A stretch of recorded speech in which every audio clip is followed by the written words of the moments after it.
Adventuring Company. It's Monday, which means it's time for these wonderful people in the Escorts, the B team of the Escorts. Although it's not really the B team, it's more like they have their own separate mission.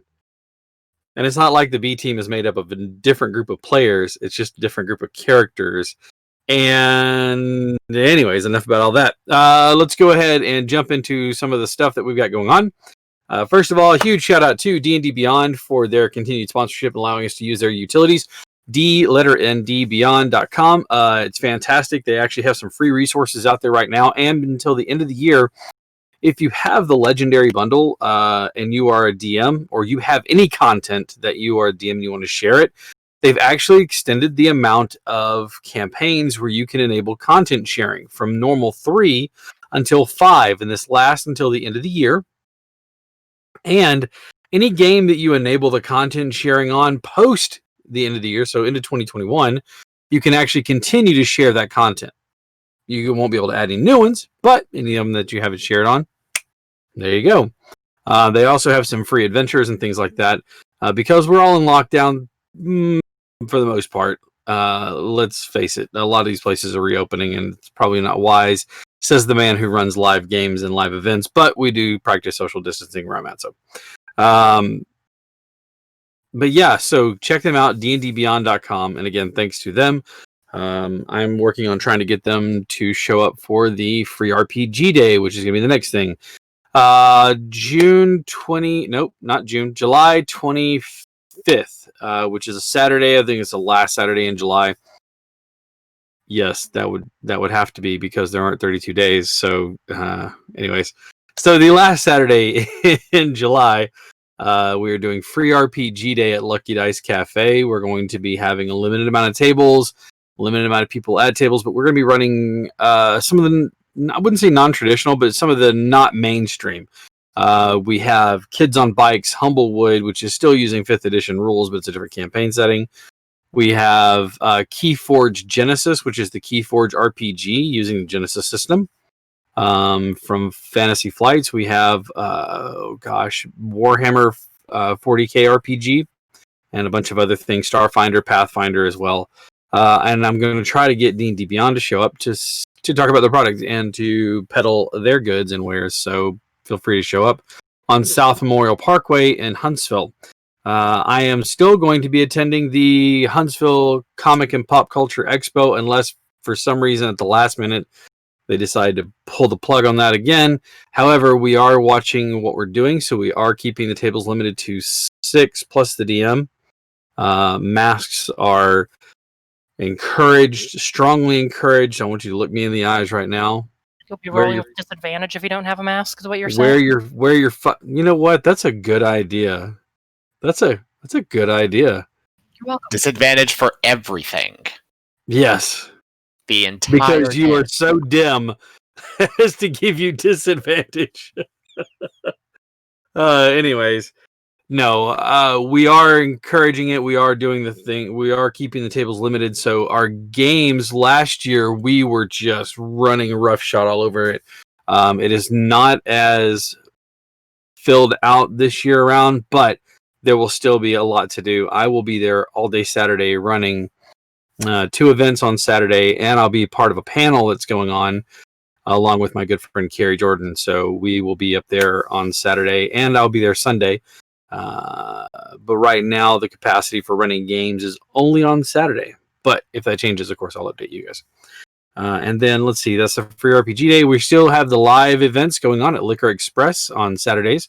We've had a turnout. We have a normal table. They show up every week and play, and it's like 7 or 8 of them. So we have normal tables going on, but we always have room for more. We are at 3rd level right now, so feel free to jump in. It's kind of a West Marches style in that there's no real like hub for you to return to, but each one of the adventures is both encapsulated, so you do not have to play every week. However, it is also detached enough, or it's overarching enough that you can maintain the same character throughout all of the different adventures, tying them together a little bit. So feel free to come by and check us out. It's $20 to get in.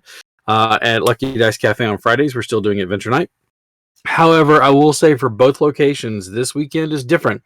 We will not have a show this Friday or Saturday night of at Lucky Dice nor at Liquor Express because Friday I'll probably still be in recovery. Thursday or Saturday night is 4th of July. And so we want everybody to go out and enjoy their small gatherings, their fireworks and things like that, celebrating Independence Day. So no events this weekend as far as Lucky Dice and Liquor Express, and I think we've talked about it, but I will get confirmation, and I'm pretty sure that I'm going to go ahead and say it now, but there more than likely will not be a show next Monday. Again, I'm having a bunch of surgery in this area, which I use a lot here on the show. And so when that happens, you want to rest that thing, and I don't rest it enough as it is, as I continue to talk. Anyways, so we're more than likely not going to be doing a show next Monday, but we should be returning the week after that.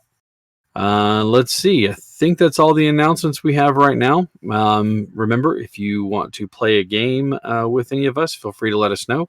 Join our Discord and say, hey, I'm looking for a DM. We can talk rates and availability and things like that. We have plenty of DMs going around, so feel free to let us know. With that being said, last week you discovered the encampment, but realized this is more of a city than it is a group of thugs or bandits on the road. As you watch, someone slips into the mind of one of them. I'm not going to name names, MIQ. And they watch as that one is somehow and for some unknown reason put to death. The body is being drug away by small, short, squat creatures with what a basically boil down to being ghillie suits, big camo suits. As they're dragging the body away, the party encroaches on their area and try to make conversation with them, which ends up getting Jesse stabbed in the gut. And as we start tonight's episode, roll damage. No, we're gonna roll for initiative. No, you're taking some. You're taking some damage. I was gonna say I didn't write down damage last week, so. No, you did not. I ended it right there, and you take 5 points of damage. What'd you roll for the attack? It was like in the 20s. It's like a 24 or 25. Mm-hmm. Oh, okay. Was I didn't hear you say you rolled an attack, just like gut stab. So I was like, huh? Some rolls are also protected like party members with plot armor. So, with that being said, let's go ahead and get some initiatives rolled out. Let me roll for my guys here. Oh, that's a good roll. Tonight we're using the big chunky dice. Those are the gigantic ones. All right. Who has a 20 or higher? 22. All right. So let's 23. see. So 23 for Jesse. Mm-hmm. And a 22 for Esther, correct? All right. Do you want me to roll initiative as well? Yes, please. Even though I know 21? 21? Okay. Even though I know 22. All right. Even though I know that you went a different direction from the rest of the party. Okay.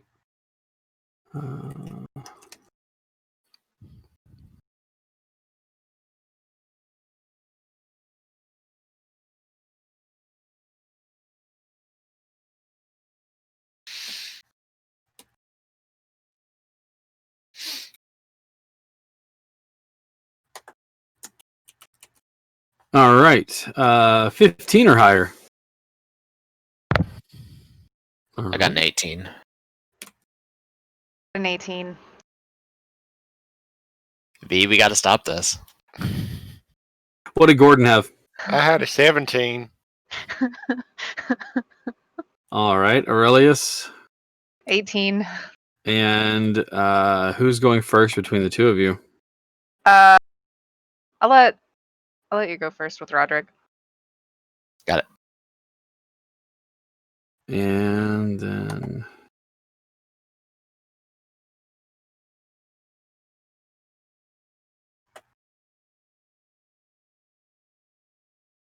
okay, that's everybody, isn't it? Yeah. Let's see. I've got Jesse on there and Esther. I've got Kiseshi, Roderick, Aurelius, and Gordon. All right. So first up is Jesse. You count a total number in front of you of 8 of these figures, and they're all wearing these like I said, it's like a ghillie suit. So it's like this covering that has leaves and fronds and things like that. You can't see their face. They have these helmets or hats on that kind of cover them up. But you do see what appears to be like jute rope or some other sort of material, and you realize that it's actually like hair. It's matted and covered in mud and coloration and stuff like that, but it is pale. All right. What are you doing?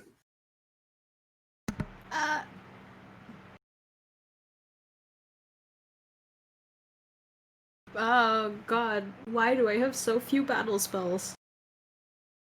I guess for the one that stabbed me, I will cast Acid Arrow on him.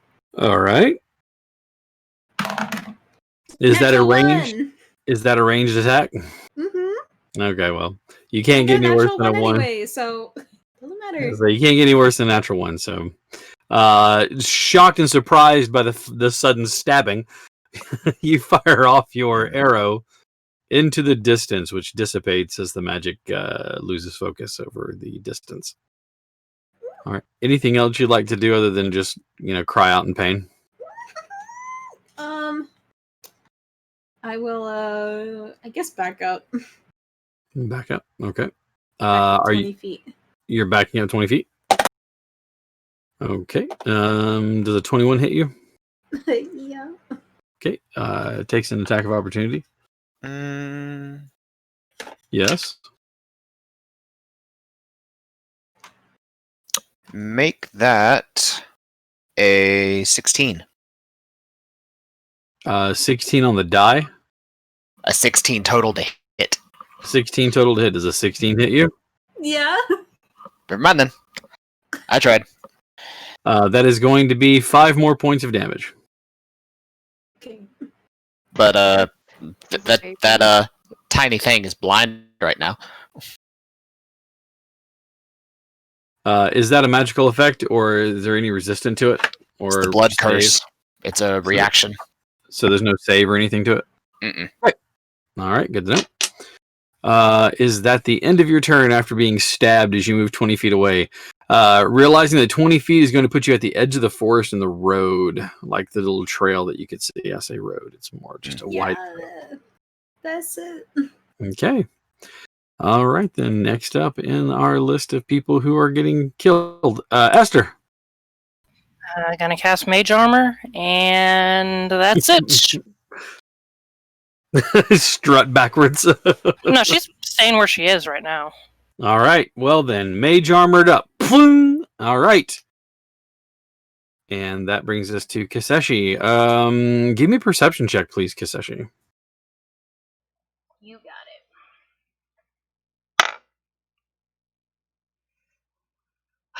it. 14. Okay. Something seems off, but you can't quite put your finger on it. Maybe it's just you're being upset at the fact that your party members have went their own way. I don't think she'd be too upset about that. I wasn't told to keep them alive. I was told to work with them. However, Great leader mentality. she's not designed to be a leader. I'm pretty sure that's how you were introduced, though. By an NPC. I didn't vote for her.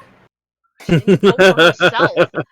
NPCs distributing leadership, isn't it? Yep. Yeah, it's not a good way to form a government. No, you're right. You're right. Cap, high or low? Let's go with high.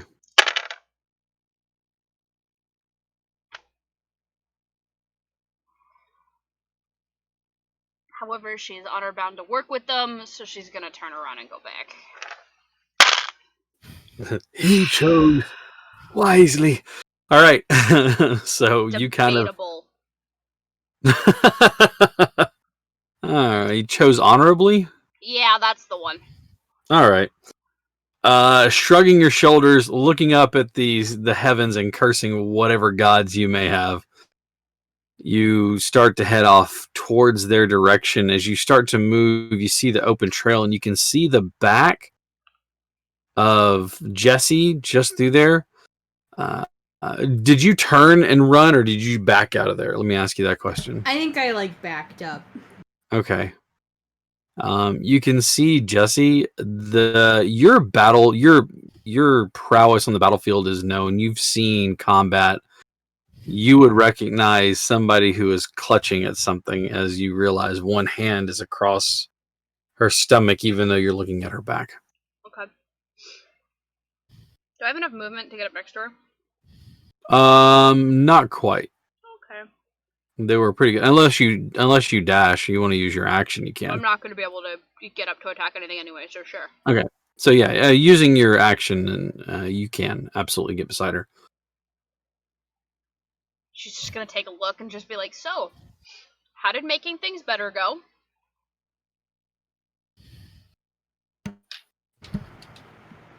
Why are you so mean? Because I'm hot. I'm tired.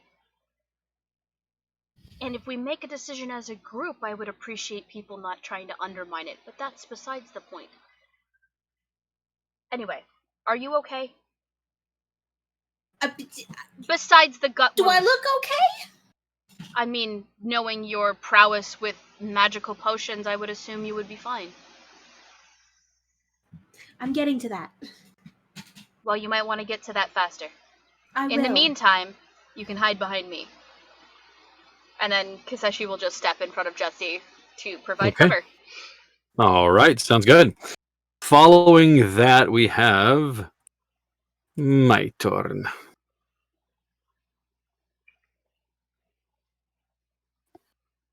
I'm still in stealth. Yay! Mm-hmm.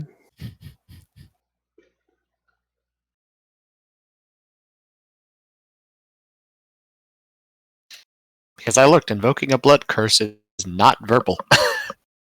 So I don't have to say a darn thing.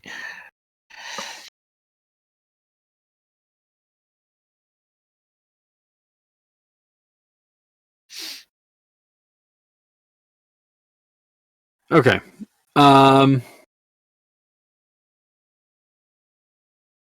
You watch as the four on the edge peel off into the forest, it looks like. Okay. Do I still see them? What's your passive perception? 22. 22. Yeah, you can actually still see them moving. Okie dokie. It looks like they're circling around, staying within the forest, using the cover. I mean, if it weren't for the fact that your perception was so high, you wouldn't have seen them. The other two move forward. The one that stabbed Jesse sheathes his dagger, and you see as he hefts this axe kind of off of his shoulder and steps forward. What is your stealth check? What was your stealth again? Mine? Yeah. Jeez. In the 20 billions? Yeah, it was. I want to say it was a 22 because I rolled a 19. It was 22. Okay. Me looking. I back will at say Aurelius was up beside Jesse at one point Okay. because he did make himself shown. Okay. Attempting to mind link, which technically went through unless he shut it down.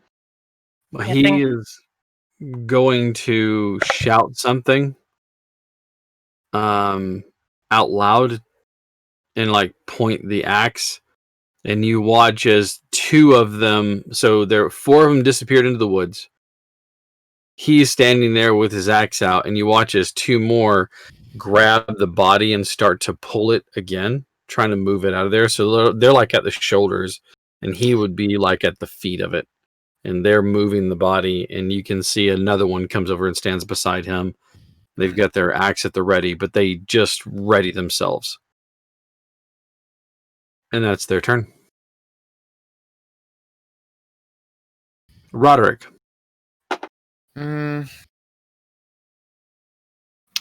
He is going to keep his sword drawn, but keep an eye on the one slinking through the jungle. Mm-hmm. And if they look like they're going to be a threat to the party, then he's going to ambush them from the rear. Okay. All right, so you're just keeping an eye on them for now? Yeah, I will say he'll also spill a little bit of his blood to activate his rite of frost. All right. So his sword is just a little colder. All right. Then with that being said, moving on to our next person in line. Aurelius. Did he shut down the mind link? Yes, I did- he did. Okay. I remember he him. did just because I couldn't remember because it wasn't really commented on when we ended last week. Well, let's see. You opened the mind link with him. Did you actually communicate? And I think that's what precipitated the stabbing, if I'm not mistaken. He brought out. It's like I remember saying, we don't mean any harm. She just wants to do something for the body, and then Jesse got stabbed, and that's where we ended. Okay. The mind link is still open then. Okay. Seeing that they're not attacking and they're just they're just dragging the body away, I'm gonna take a step back. Mm-hmm. I will still speak in the mind link of like, we're backing off. Take the body. Won't do anything. I will get ready to attack. Like I'll have You'll prepare an attack? I'll prepare an attack with one of the psychic blades, so my hands are empty until I like proc the attack, and then the psychic blade will come out. Okay. But otherwise, I've got no weapons. I'm just backing off. All right.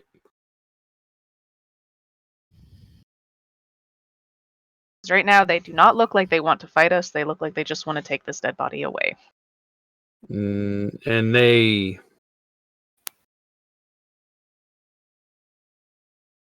There's a response in your head as you back away. No more fight. Keeping the place clean. Dispose of this properly. Tribute to he beneath the fires. Out loud, I'll kind of just say they don't want to fight. They're just disposing and keeping things clean. Also mentioned the sacrifice type of deal going down, so we can easily back out of this without a fight. They're all named Jacques, and they're secretly all shrimp. Jacques, let this place get filthy. Oui.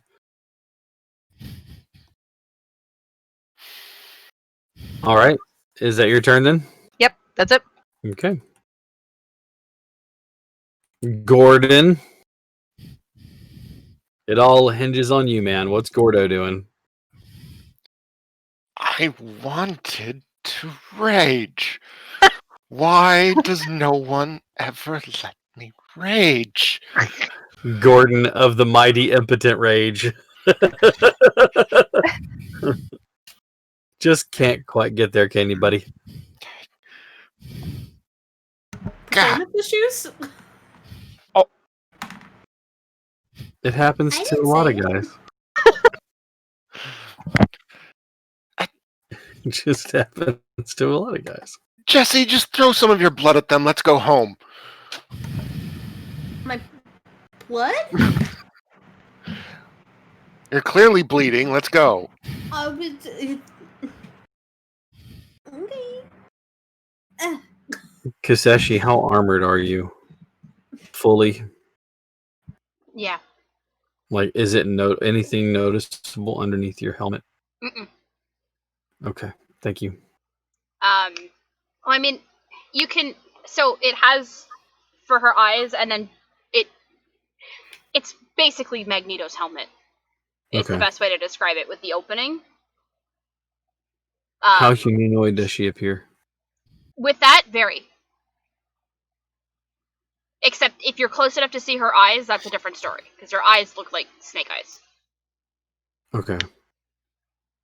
Otherwise, if you're just looking at her from far, she looks like a human. All right.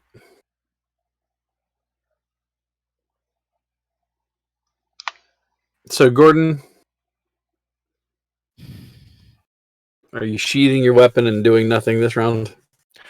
I'm not sheathing my weapon. I'm holding an attack if they do anything stupid. So, if they do something dumb, you're going to swing at them. Oh yes. Good to know. That brings us all the way back up to the top. That's right. Our lowest roll was a 17. Jesse. And it was still Steve. hmm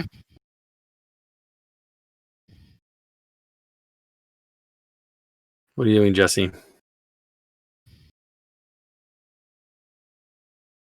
Well, nobody's attacking. Anymore. Yeah. I guess I'll also just sort of hold an attack. And hold your guts in a bit. Yeah. Yeah, maybe take out my flask, take a little sip, and then pour a little bit over the wound. Oh, what is that? Pure grain alcohol? Do you have any idea how bad that burns? I'm used to it. The burn I of don't- Burns like alcohol healing. no longer affects my body. Sorry. I don't think you are. All right. So you're just holding an attack, Esther. Anyone tries any stupid, she's got a fireball with her name on it. And shape spell.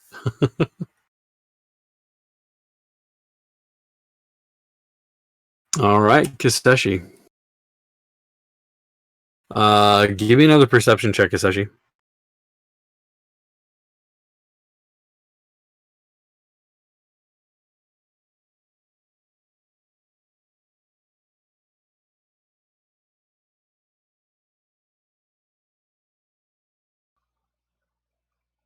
Hang on.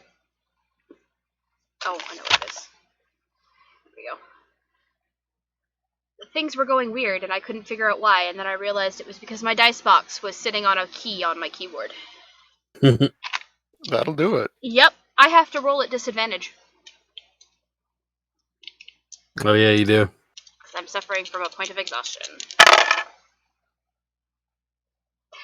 A 6. Okay.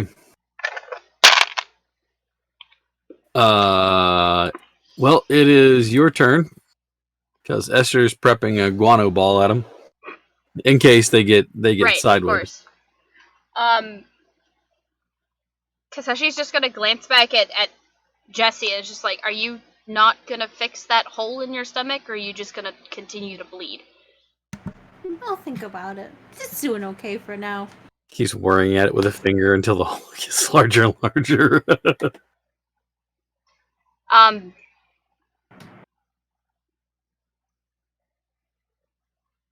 get to it eventually. I got plenty of potions. Unless if they're not gonna do anything, I'm not in a real threat right now. Maybe. Who knows? They might take me away. They might stab me again.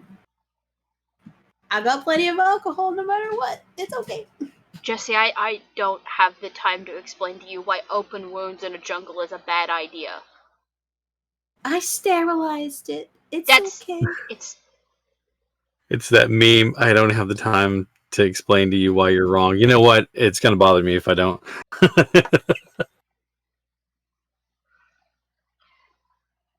Look, I'll put my hand over it. Now nothing can get in. That's how it works. I am questioning why I came back. You could leave. Not quite. Nobody's really doing anything. So Came back for Roderick's sweet, sweet sarcasm. No. It's his smile, really. Yeah, really, it's the winning smile that he carries around with him. His So personal skills are amazing. So it's sharp teeth and fangs is what you came back for? Okay. I have a set of fangs myself, but it's okay. His winning personality is really what gets him every time. Yeah. All right. Well, Charisma like a dumpster fire. you know, I'm just- women don't fuck your personality. somebody needs to tell Mello that. I mean, Mello's already gotten away with it because of his personality. Let's be honest. Yeah. A couple times. I mean, you're right, but the So you the can't. line You can't. was there. The line was there. It had to be said. Mm-hmm. Kaseshi, I guess, is just gonna hold unless somebody comes to try and kill Jesse. All right, so you're going to be defending Jesse. Yep, I guess so, despite the fact that she doesn't seem to have any self-preservation. Not that I don't. I wasn't damaged too bad. 2 stab wounds. It's All like right. a Thursday night at the bar. It's fine. Then, Cap, since I'm Yeah. going to be defending her, and it is Mhm. very hot, the helmet will come off. All And right. at least get held in the same hand that has my shield attached to it. How much of your heritage shows through when you pull that helmet off? Underneath the left eye, right down to about almost her jawline, and then right Mhm. along her right cheekbone is blue scales. With And flecks the of eyes? gold. And the And the eyes eyes. are snake-like, yes. Okay, you take your helmet off, and the one that looks like he's the leader, the one that was calling out, he's blind right now. However, his ally. He's no longer blind because it's the next turn. Oh, okay. Then in that case, then he holds up his axe like this, and then puts the head of it in the dirt, and you start to see he's saying something frantically, like yelling it to the left and right, and yelling it, and then like shaking the one there next to him, and they all point and look, and you see him point towards Kiseshi, and they're all like muttering and talking in the language that none of you understand, because why would you?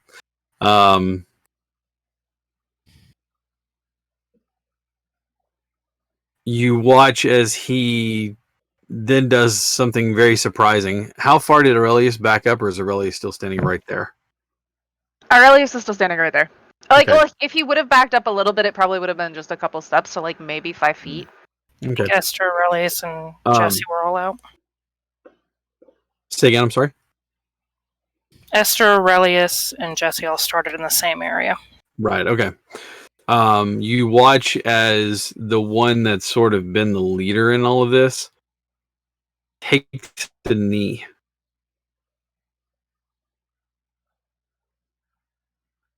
And you watch as he motions and says something else in language. The one to his right takes a knee as well. And they're all looking at Kiseshi.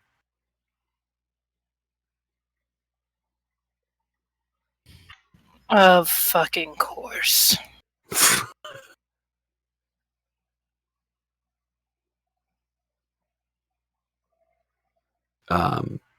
After a moment, the 4 that slipped into the woods make their way out, far removed from where they started. Of course, Roderick was tracking them the whole time, but they do sort of the same thing. The next thing you know, you have 6 dwarves, because the 2 that were dwarves, these stout little creatures, you see the other 2 are still dragging this body away. But the other 6 are now kneeling in reverence. The link in your mind, Mm-hmm. you carry a scaled one amongst you.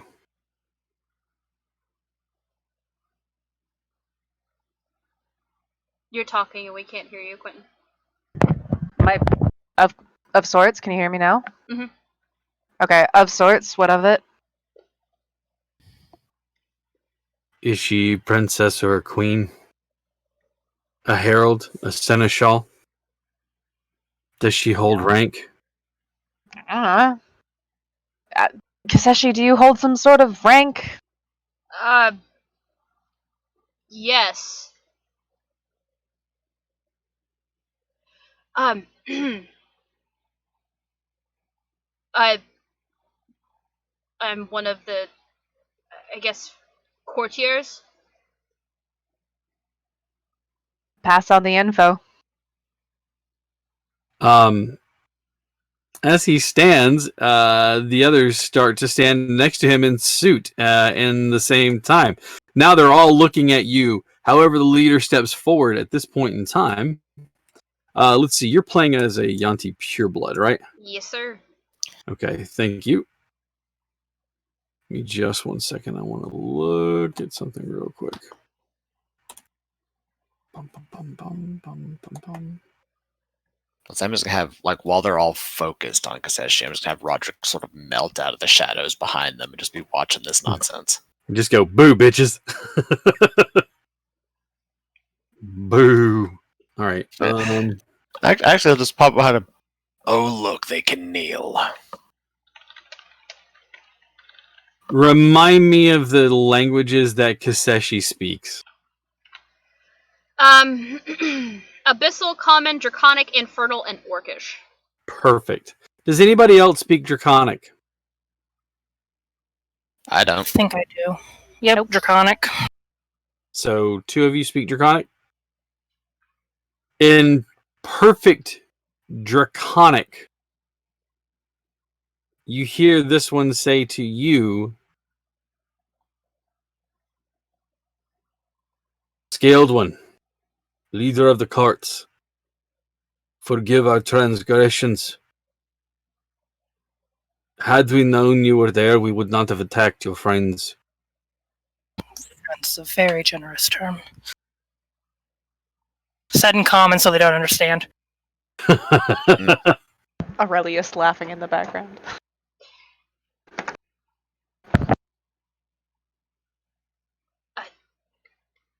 Your transgressions are forgiven.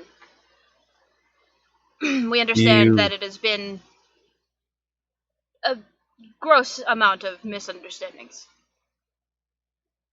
Do you require aid? A place for respite? Food? Well, it would not hurt. We would like to, of course, treaty if your people were willing. Of course, we'd be happy to discuss any sort of manner of that thing. Tend to your friend's wounds as well. Bring him along. And they fall in almost rank and file, but where they have you, the party, and they have one dwarf on like each corner of you walking in the woods. They're not hemming you in so much as you realize it's a move to guide you in case anybody gets lost. They can be like, nope, back over there. They turn around, they realize Roderick's actually there. Mm-hmm. The fuck? As they move further into the forest and away from the encampment that you were dealing with earlier, you watch as they remove these, and they're almost like pith helmets that have this drape over them. But they start to remove them, and you can see most of them have very shorn hair or very short hair. A couple of them have, braided or knotted hair. All of their beards are braided, and they look as though they've matted them on purpose. So they have this, like I said, they look like jute. If anybody's familiar with that plant, it's a very fibrous material, and it looks like jute just coming out of their faces. You're led deeper into the forest, and eventually you come to a small clearing with what appears to be a large stone in front of it, in the middle of this clearing, and you can see that the stone has etched into it and framed what appears to be a doorway. It's though like this stone is almost perfect, like a boulder that was been shaped and smoothed. And then there's a doorway that's been etched and then set into it and framed. The two of them that were dragging the body away are just ahead of you, and you can see that they are opening the door to this perfect stone. As you do, it's already hot in this jungle, in this thick growth. You did not think it would be possible to get any warmer, but as they do, it belches heat out of this thing. It looks like a kiln, and sure enough, you can actually smell fire being used in the side of this big stone dome. They take the body, they say something in the language that none of you speak, and then they lift it and then heave it into the fire. And then you watch as they close the door. As they do, the ones that are operating the door, you can see that their fingers are blackened, not from like this usage, but like over time, their fingers have just become dulled to this heat. The leader looks at you and apologizes to you using the Draconic again, saying, "We had to make sure to take care of this place, lest we have it grow angry with us again. We've lost many of our kind thanks to the fires. We sacrifice them now in these places to he who lives beneath the flames." Of course.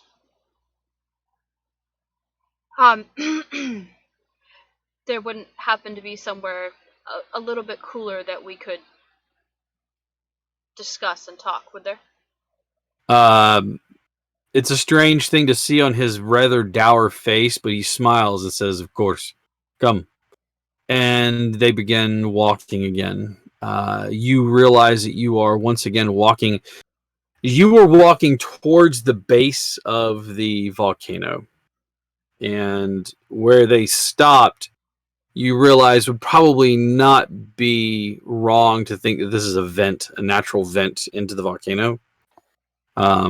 He now leads you far away from it, going in the opposite direction. Now you were on like the south side where the lagoon was, and you had to head northwest to get to one location.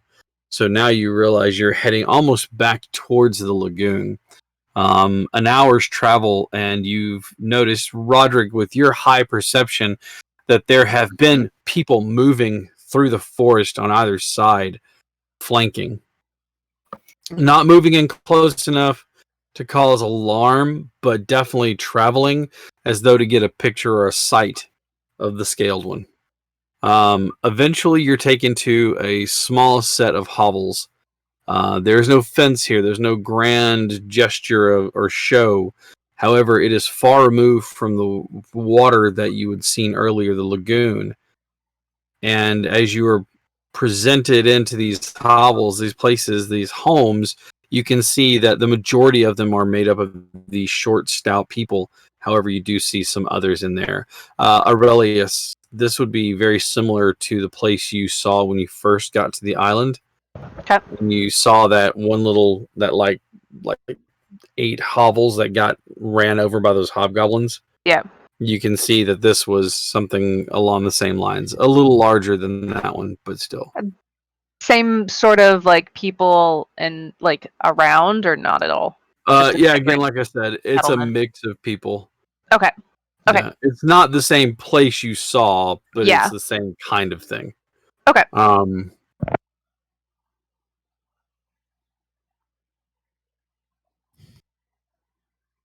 At the return of the party, there is a flurry of excitement and outcries, and then they immediately stop, and then they recognize who they see, with your party, and they get quiet, and that same reverence that you saw in the forest now takes over. Now, most of the common folk that are here They don't seem to give you much of a mind, but any of the stout folk, which you can definitely recognize as dwarven, seem to give you. They seem to be paying you respect.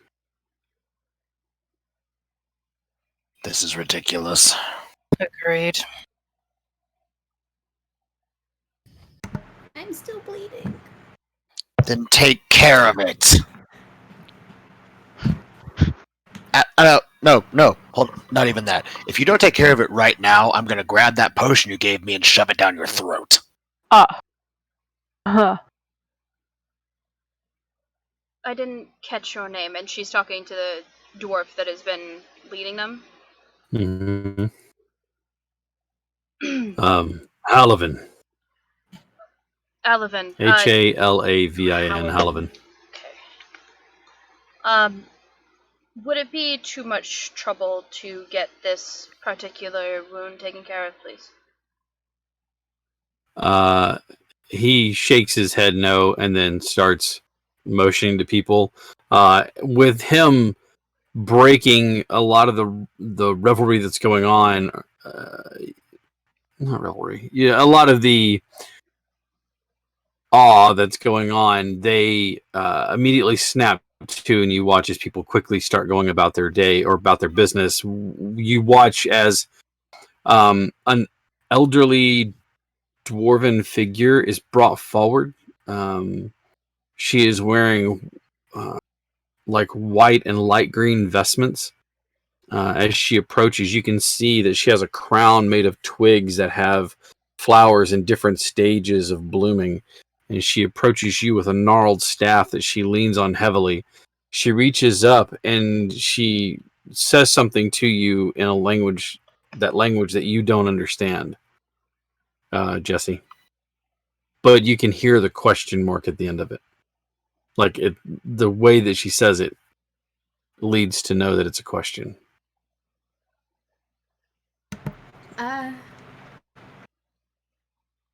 She points to herself, points to her hand, and then points to your stomach, like where your wound is. I'm just gonna go ahead and say yes. If she doesn't, I will. She reaches into a pouch on her side and pulls out this thick paste, which clearly has been made from leaves and stuff like that. She takes a chunk, like a chaw off of it, puts it in her mouth and chews it up, and then takes it out and immediately, without any warning, slaps it onto where your wound is. And then like smears it back and forth until it's coating your stomach. And that's why you drink your potions. Sarah's camera froze on my screen with that face. Jesse. What? Sarah, your camera froze with you making that face for a second on my side. It was the best ever. Legitimate reaction. There is a tingling sensation. It's very effervescent. After a few moments, she kind of like claps you on the back. And the wound itself, you can tell has been closed or has been sealed. You want some scotch? Just a little bit. Maybe No, let's not maybe, get natives. maybe don't do that. Uh-oh. Don't Are you offer losing the me? natives alcohol. Cutting in and out a little bit, Cap. Even your cam's kind of sketchy. So if it's very effervescent, you can feel that it's healing up, but yeah.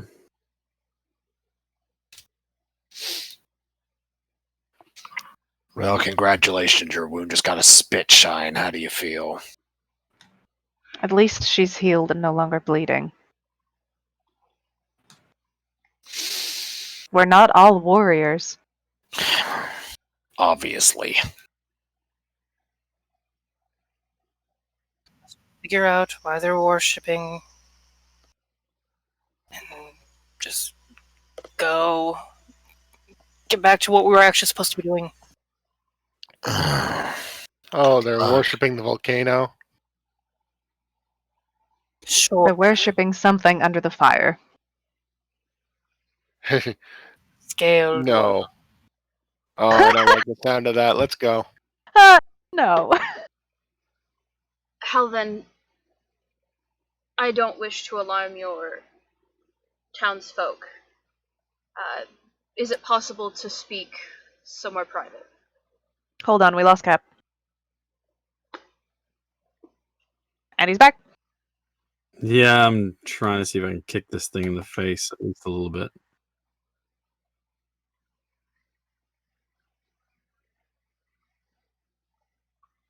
Am I breaking up on you still? No. Okay. You sound pretty solid. All right, great. I'll wait for the camera. Still need to run the conduit and drop a solid line in here. It's just going to drive me nuts until I do that. So, with that being said, you guys are trying to determine what it is or why they're worshiping the volcano and the people who and this Yanti that you have with you.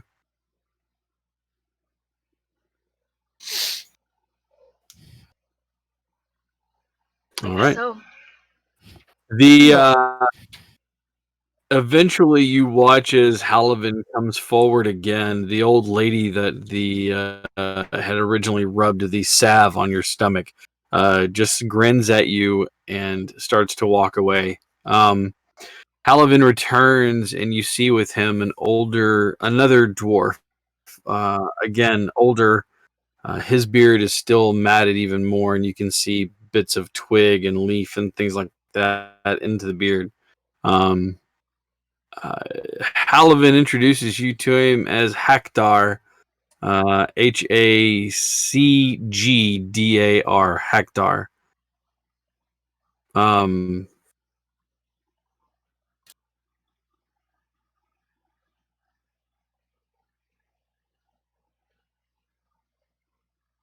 The There he goes. there he go. There you go. Kind of curious what would happen if our actual team had got here and we had Zora. Yeah, I that would feel have been like- very curious. I feel like our actual team would have talked our way into the city a hell of a lot easier Not than if- this team. Not, we have not more if. languages. Yeah, I have was more about to say the languages. languages would have been a mess. And if I'm not mistaken, Satiel speaks Dwarven. Satiel speaks every language we've run across on this island. Well, yeah, Satiel also doesn't he have understand knowledge or something along the lines of that? He also has comprehend languages Yeah, for the ones he there we doesn't know. And I think Zastari also has comprehend languages so that she can catch up. And Ezra's All just a big boy that only knows giant. Okay. what of that did you miss? Well, we got the description, his name, and then we lost you after that. Okay. Hacgdar, and he says that Hakdar is the leader here of his people. The older dwarf says to you in Draconic, "Was your coming here by accident then?" I don't believe so. Landing on this island was something else entirely, but is there somewhere more private that we could go to discuss? I don't wish to cause your people harm. He looks around and says, and nods his head and motions you, and they lead you towards. They're not tents; they are, almost want to say like a yurt, but not quite. They're not that earth burmy kind of feeling, but you can tell that they're definitely handcrafted. But it's a larger pavilion tent thing that he leads you into. So in there is Halavin Hakdar and then the older dwarven woman that healed Jesse. Okay. Kiseshi will set her shield down with her sword on top of it, and then her helmet on top of her sword. Mhm. And then kneel next to her stuff. And, we stopped by the island in hopes to either broker safe passage through the airspace with the Wyvern Riders, Or, in the off chance that it came down to it, deal with them ourselves so that our travel back would be secure and safe. We are on a mission to further south that I cannot divulge more information on.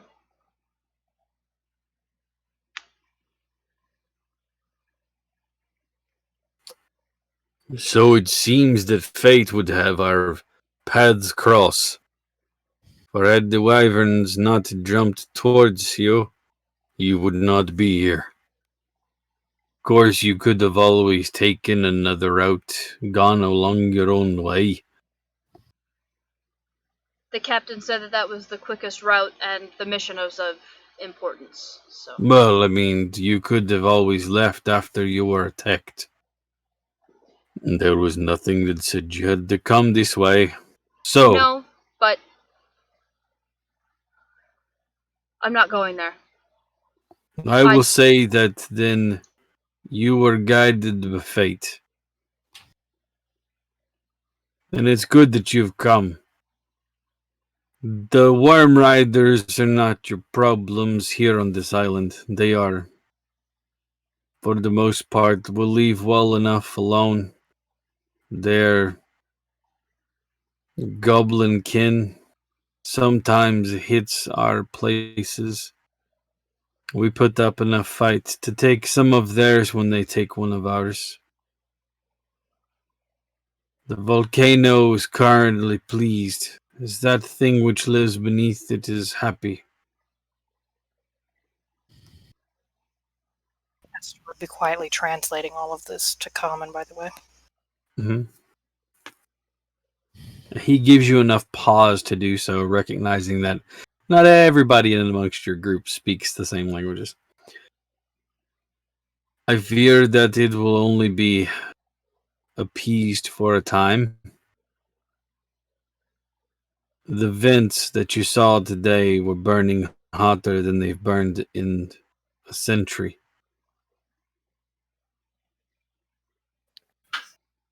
You could chalk that up to the rebirth of the volcano, no longer dormant as things change around us.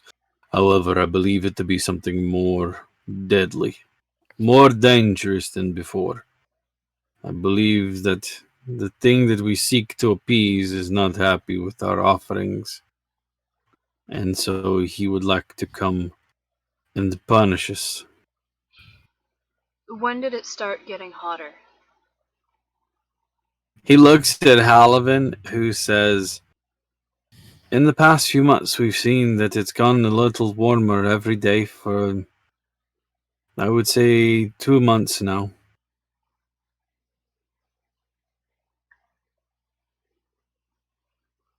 How long ago did everything with Guy ascending happen? Oh,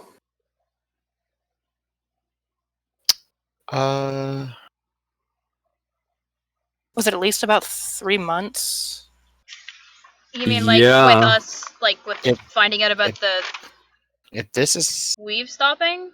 if this is happening at about the same time as our main party left Jopus Landing after the time skip, then it's been about 3.5 months. mm-hmm. Because you got to remember that you guys have spent months on the water too. Months cumulative. On not this party. The original party spent Yes. months on the water. So Sorry. between traveling from Port Oapal to Jopus Landing, and then the time crossing over to the north where you guys went across the water there. Yeah. And then instead of going back down land, you guys just sailed around back to Jopus Landing. So it's been a few months, several months. Okay. That you could understand that this this unsettling of you, the players, would recognize that the unsettling of this coincides to a lot of what's happening. Okay. Us as characters have not been informed of that because it's not needed for us to know. Actually, Langeman has been contacting you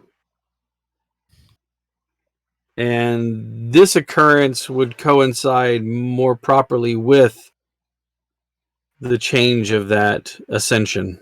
Okay. So I'm aware and can at least draw the conclusion. Yeah. Okay. Yes. Hector, is there a way for you to get your people off this island? I understand it is your home and it is the last thing you would want to do. But can you get off the island? No.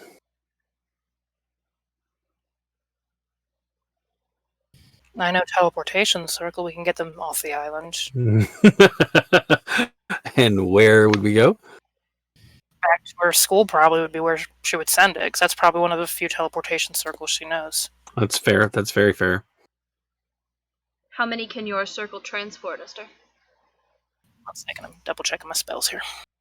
I think it's 8 at a time.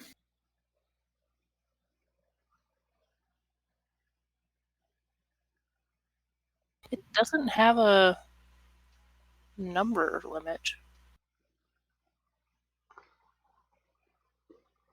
Any creature that enters the portal instantly appears within 5 feet of the destination circle. It doesn't give me... It doesn't give me a... you can send this many people. You have to be this tall to ride the. Yeah. You have to have this many tickets to ride the ride. Mm.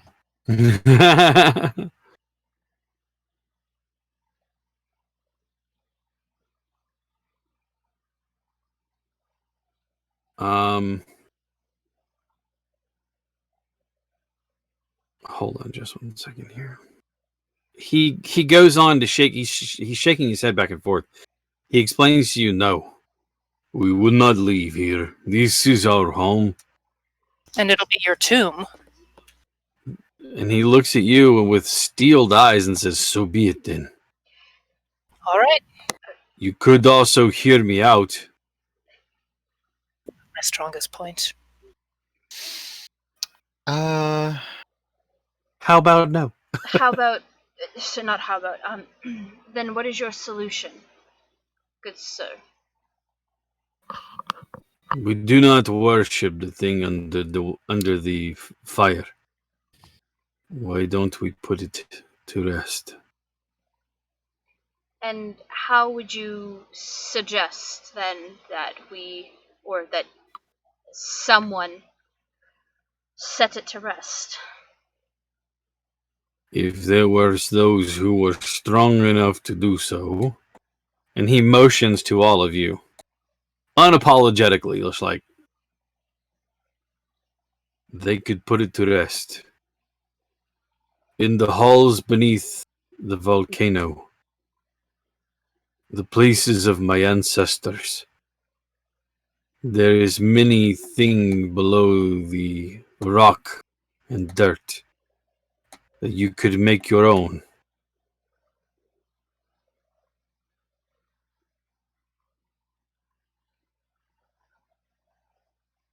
They suddenly have my attention. Make our own what? Treasures lost to us that are available to you if you brave it.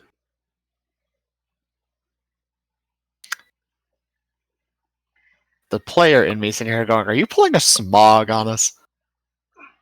Smaug. Smaug. Yeah. I love him. Esther. Is Benedict Cumberbatch going to show up? Yeah.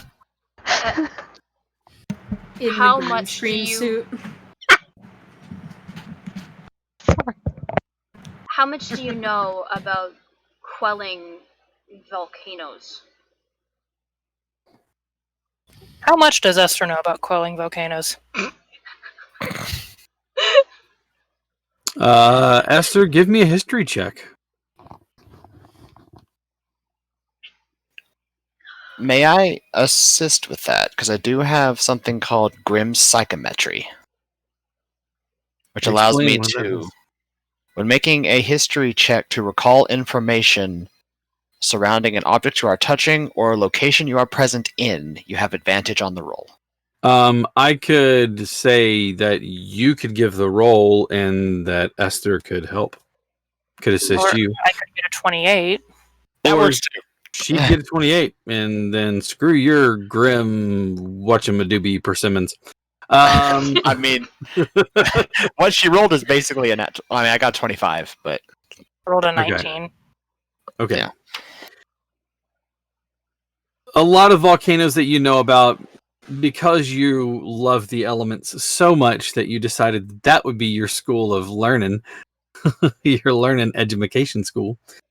One of the understandings is the basic principles behind the elements, including that of fire, and how volcanoes work as far as a natural formation. However, you have heard of certain situations where there's an unnatural bit to it, where the tear in the world between the material realm and the realm of fire is weak enough that certain creatures could push through.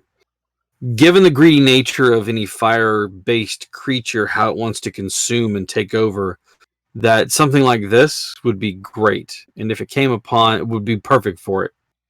And so what may have started off as a natural volcano may have become an entryway for something else. And the way they're describing it, that's what your thought is. And you quell that much the same way you quell any other creature's life. Murder. Murder! mm, Is it still murder if it's in the defense of a homestead? I'm just saying. Asking for a friend. Do you have any idea what might be under the mountain? Like, does it have scales? Is it a giant pillar of fire? He says to you, Do you have a picture of it? Pictogram? Can you draw it in the dirt with a stick? yes, he does. He draws in there, although remind you that this is a rough drawing. A creature with wings, but not leathery wings. The ends of it are rounded, but not rounded, but they're sharp, and it looks like there's a lot of them. You also see beneath it a giant tail that he draws to look like fire and feathers at the same time. A great beak on a big head. Is this a phoenix? Phoenix? Give me an Arcana check. sure. 25? What do you know? It is an elder elemental known as a phoenix.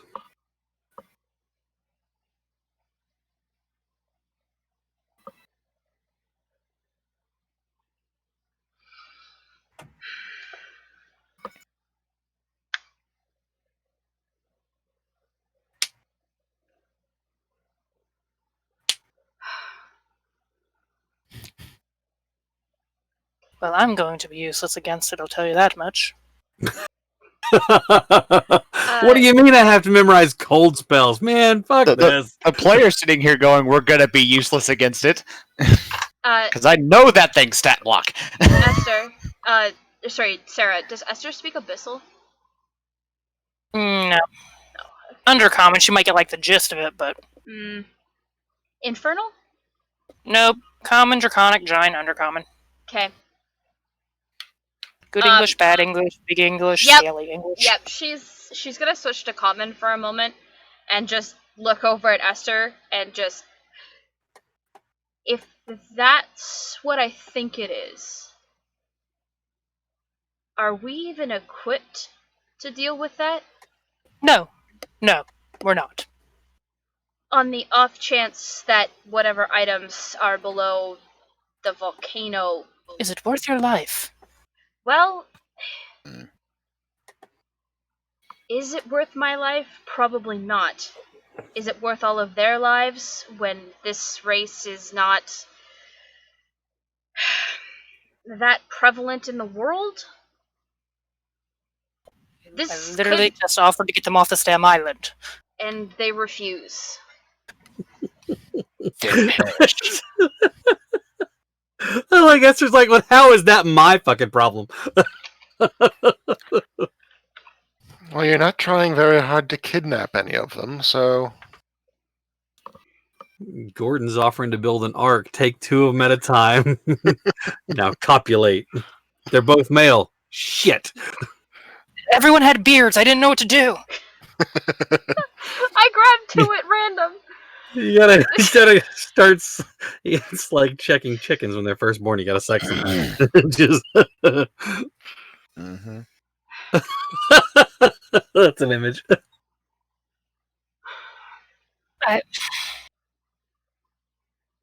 They've known for how long that there may be something under this mountain causing them troubles, and they wait for us to just show up like some gift from the heavens to take care of their problems. It's their problem. We have another problem we're trying to figure out. Everyone's got problems. I'm not disagreeing with you. If it's a phoenix, those things... I've read about them in books, read about them in legends. It's not something I would want to tangle with my particular skill set. I second that notion. Aren't those things, like, close to the rulers of the elemental plane of fire? Depends on which book you read, probably, but... Nigh immortal. pretty much immune to anything I will throw at it, so good luck, folks. Is it too late to start going back and doing necromancy? Unless we can, for some reason, parlay with it. But I'm not about to throw myself into an inferno for nothing. what if it's shiny nothing? Shiny nothing is still nothing, short stack. But it's shiny. Shiny is shiny whether you're alive or dead, but you can't do anything with it when you're dead. I mean, which is what we could be. I mean, if the group says let's go play with the Phoenix, sure, let's go play with. Let's Phoenix. go play with fire. Yeah, that sounds like a great idea. Time, but I understand the apprehension. I do. I'm not saying that we should go into this willy-nilly. If there's a chance that... Cap, sorry, I have to ask because I actually don't know. In your world, are the Yanti fairly populous or are they fairly rare? You're pretty rare. Okay.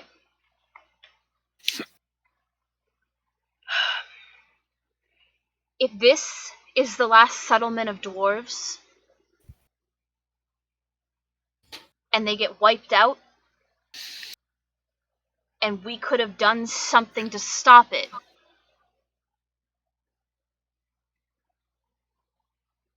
there is countless history lost here.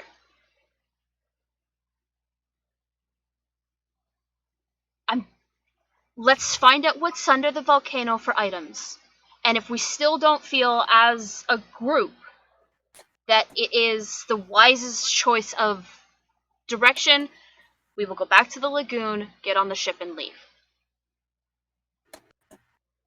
And take whatever shiny things are underneath the volcano. feeling the Phoenix is probably with the shiny things.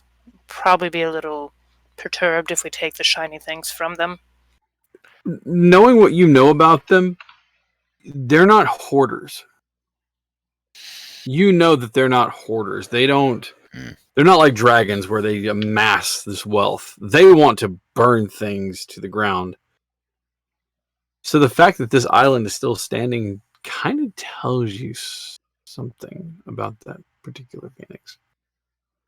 Or gives you a little bit of an inkling to it.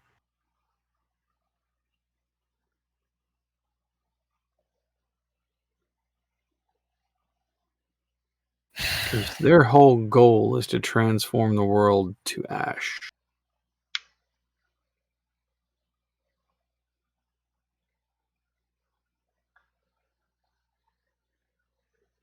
Hakdar looks at you with a little look of expectation and anticipation on his face. Halvin in the same boat. They're both kind of just watching you as you contemplate and discuss this. I won't say bicker because you're not really arguing. It's just as you're discussing this back and forth.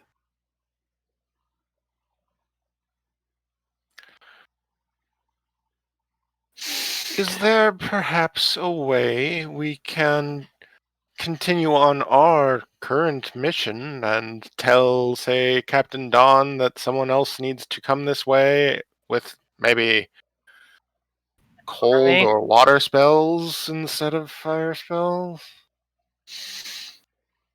I mean, It's see. possible, but we don't know how much longer this island has. They've noticed that the temperature has been going up for months, but that's not to say that it wouldn't accelerate faster. It's hard to tell without knowing exactly what's down there, or the age of the creature that is down there.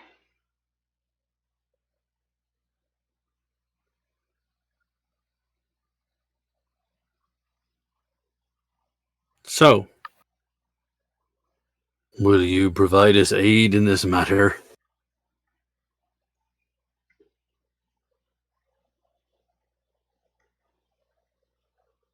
We understand your reticence in not answering immediately. But it would be nice to know if we can rely upon you or not.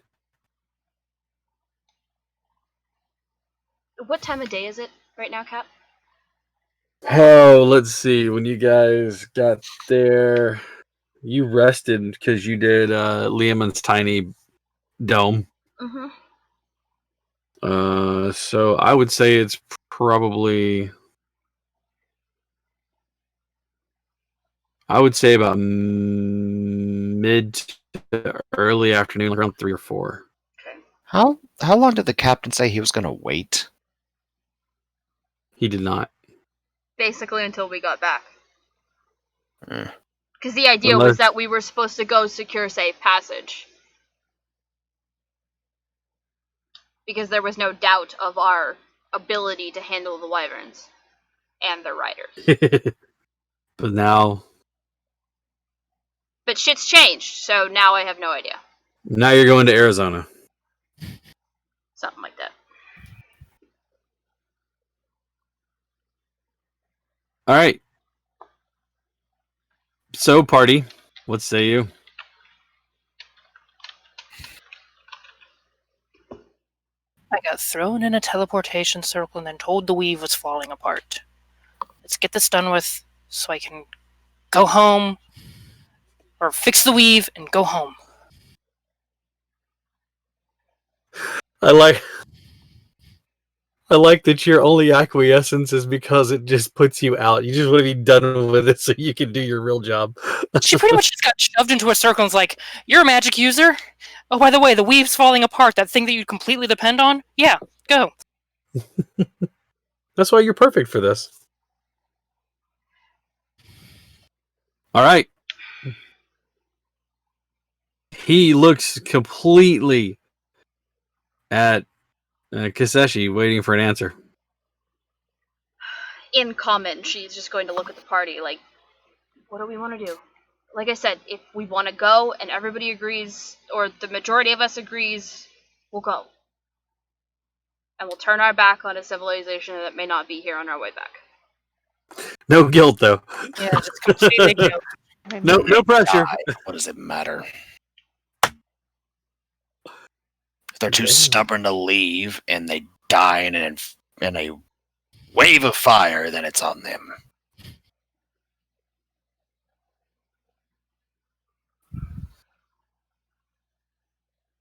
Aurelius, you've been oddly quiet. I'm a warrior. Go where fights and where I am needed. But I've signed up and have been brought on for Not this, technically. Jesse? Okay. What do you want to do? Just I don't like conflict. See, we all know that you're for the people that are around you. Especially, I don't know what you wanted to do with the body, but I can already guess that you want to help these people without you even saying anything. I do. Gordon?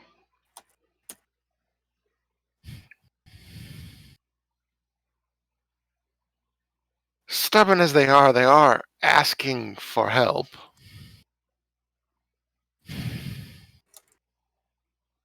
But I don't think we would be able to help. Us being dead on top of them isn't really helping anyone, is it? So, stay and help or go?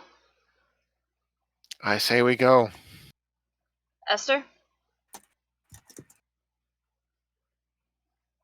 I offered them a teleportation circle. I offered them a way out.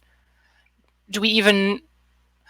It hasn't destroyed the island yet. Fire is greedy. It wants to destroy. Just because it hasn't destroyed it yet doesn't mean it won't. There's... Factors, I'm aware. There's 6 of us, and we're pretty much at each other's throat, probably just as much as we'll be at that thing's throat. We die failing at this mission. We don't even get a chance to attempt the other mission. If you want to go, fine.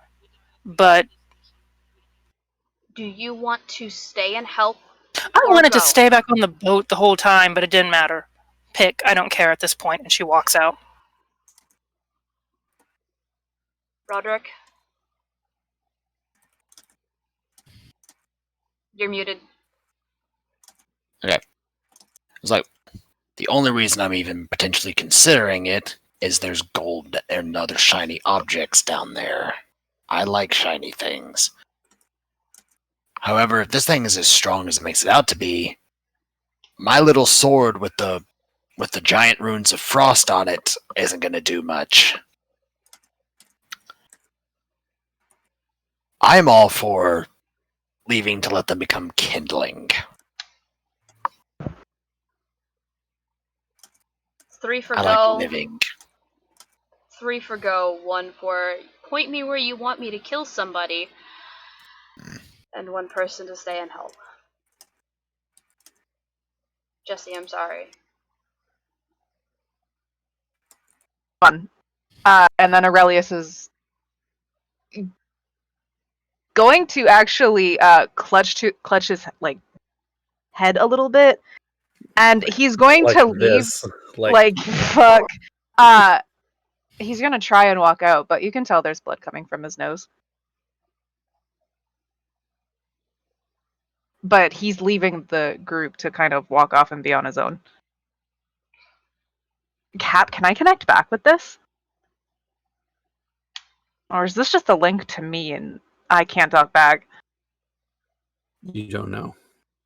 Huh. I'm pretty sure I need to see something to link with it.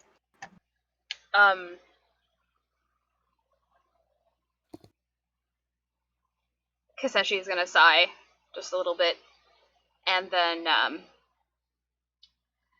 with regret, inform them that we won't be able to help them, that we are just not equipped to handle something of the fire persuasion. But as soon as we get to our location, we will inform those who would be able to help them. Old, tired eyes that have seen centuries nods and looks downcast.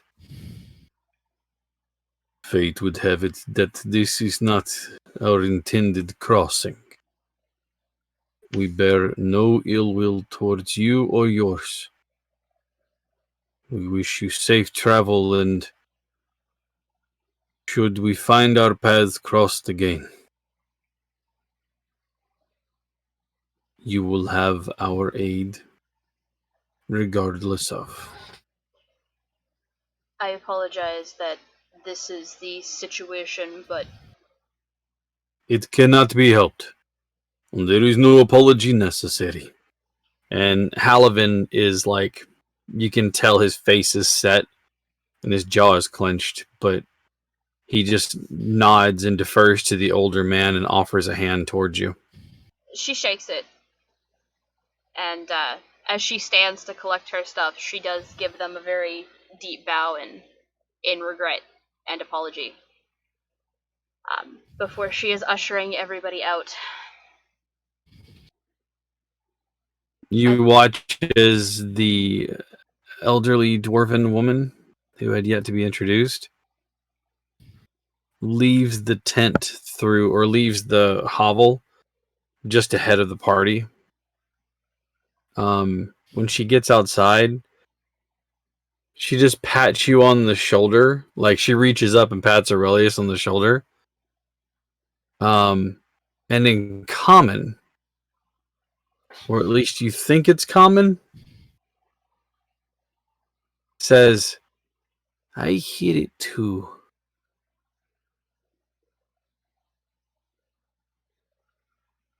What is it? Who is it?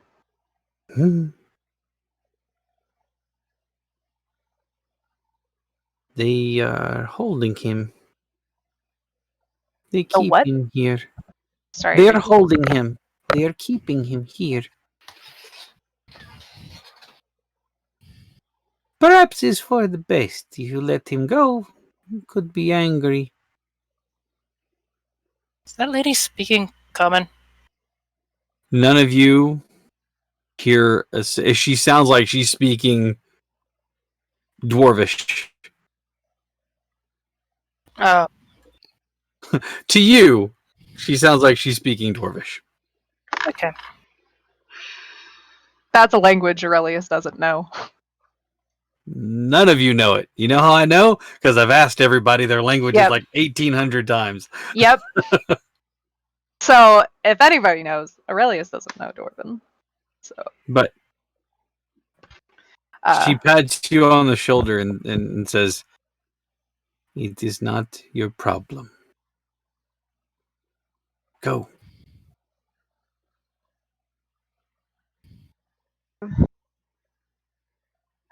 Kaseshi's gonna call out to Roderick. You wouldn't happen to know or be able to orient yourself onto which way we need to go back to the lagoon, would you? Already done. Can you take us there, please? Gladly. Kaseshi's gonna do a head count. Make sure they're all there, because Esther was the one who walked out first. Is Esther with us, yes or no? She's furiously flipping through her spell book. Okay. Because I just realized I have a spell. That one spell. That would have changed her mind, maybe? Snowball. Would she know that... She would know that the Phoenix would be considered, for spell purposes, an elemental. Mm-hmm. She walks up, like, rubbing her forehead, like, look, I... Just, like, flops the spellbook down, points at, like, a bunch of probably just batshit crazy runes. Do we have a jewel worth 1,000 gold that we can just... Everybody just looks at Roderick. What? I studied this spell just because it was 3 o'clock in the morning on, like, the 5th day I'd been up, and it seemed like a great idea.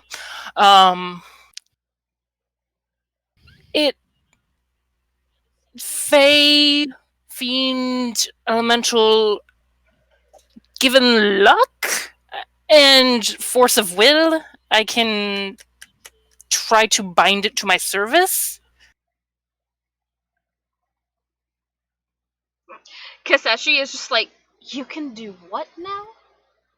Even the DM is going, I'm sorry, what? Planner binding. With this spell, you attempt to bind a celestial, elemental, fey, fiend to your service.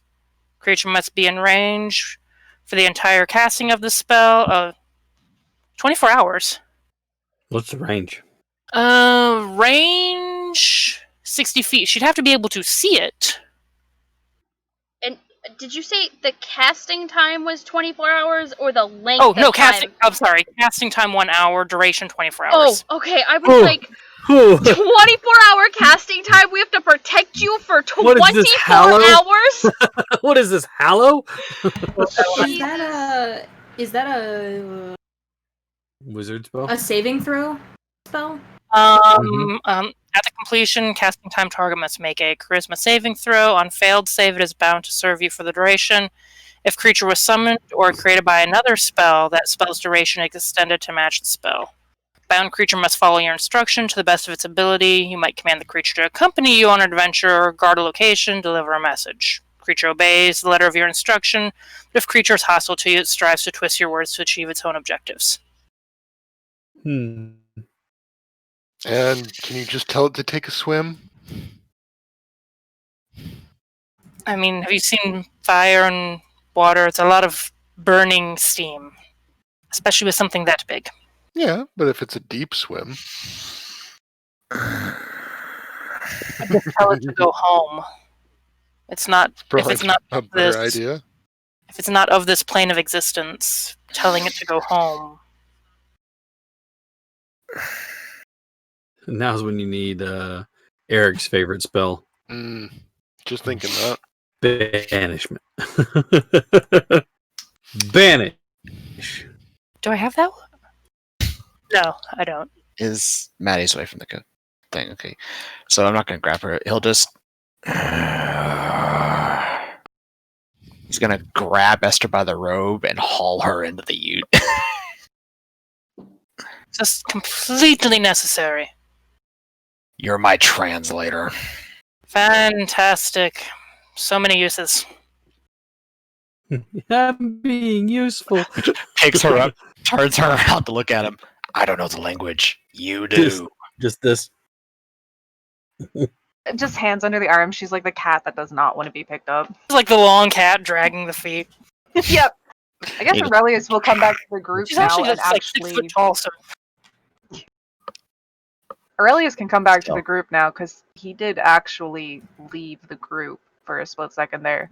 And let them know that it's actually not here of its own free will and that it's trapped. maybe that'll make this all easier. She's being drug away. Okay, I'll be right back, guys. Okay, guys, I'll be right back. He just marches back into the ute with him. Just. Halavin and Hakdar were having a heated conversation in Dwarven. In Draconic. He looks over at Roger. Were you going to say something, or do you want me to carry this and just like translate it back and forth? What's going on? He just looks dead at the dwarves. First he snaps his fingers to get their attention. I think they noticed us, but No, they're currently debating. I mean, as soon as you come in there, the conversation kind of quiets for a moment. What did you leave in there that might be worth my time?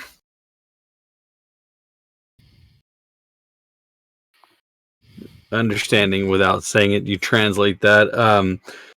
Hagdar also, do you looks. have a gem worth a very pricey gem that would be usable for spell work? To answer the first question, armories,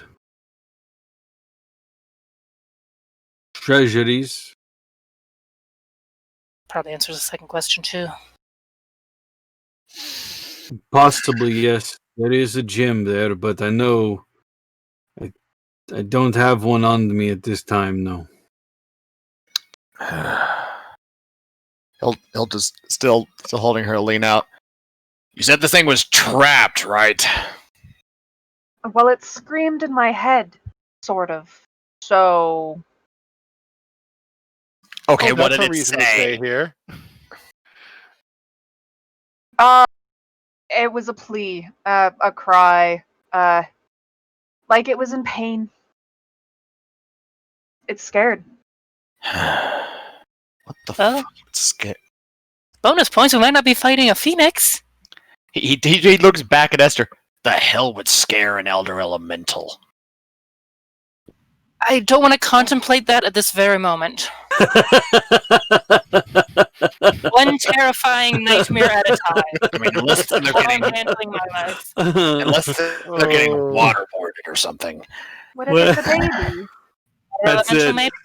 Let's say the elder water elemental is keeping the elder fire elemental in control.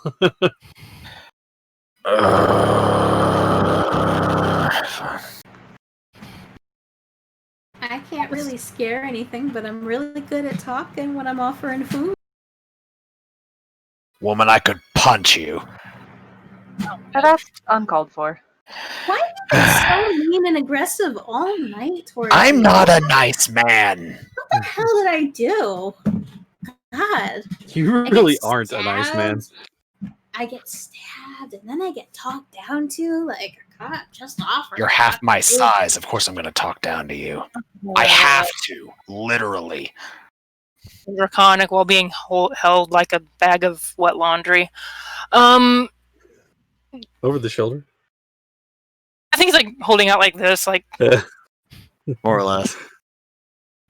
Like, here's your baby. may have a way to bind it to myself, given a little bit of luck, force of will, and very pricey spell reagents. After that, I can command it to leave this place, to not return, to go home. They look back and forth at one another, and you can tell don't that know. It's all I've got. as they talk back and forth with one another in Dwarven, finally Halavin walks over to you, and in Draconic, but you can tell it has that edge of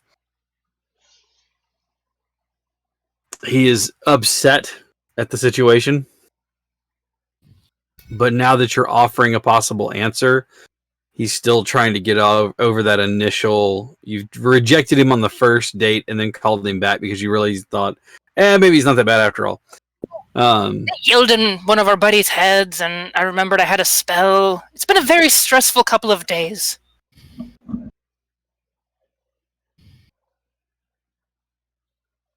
We have the reagent that you need.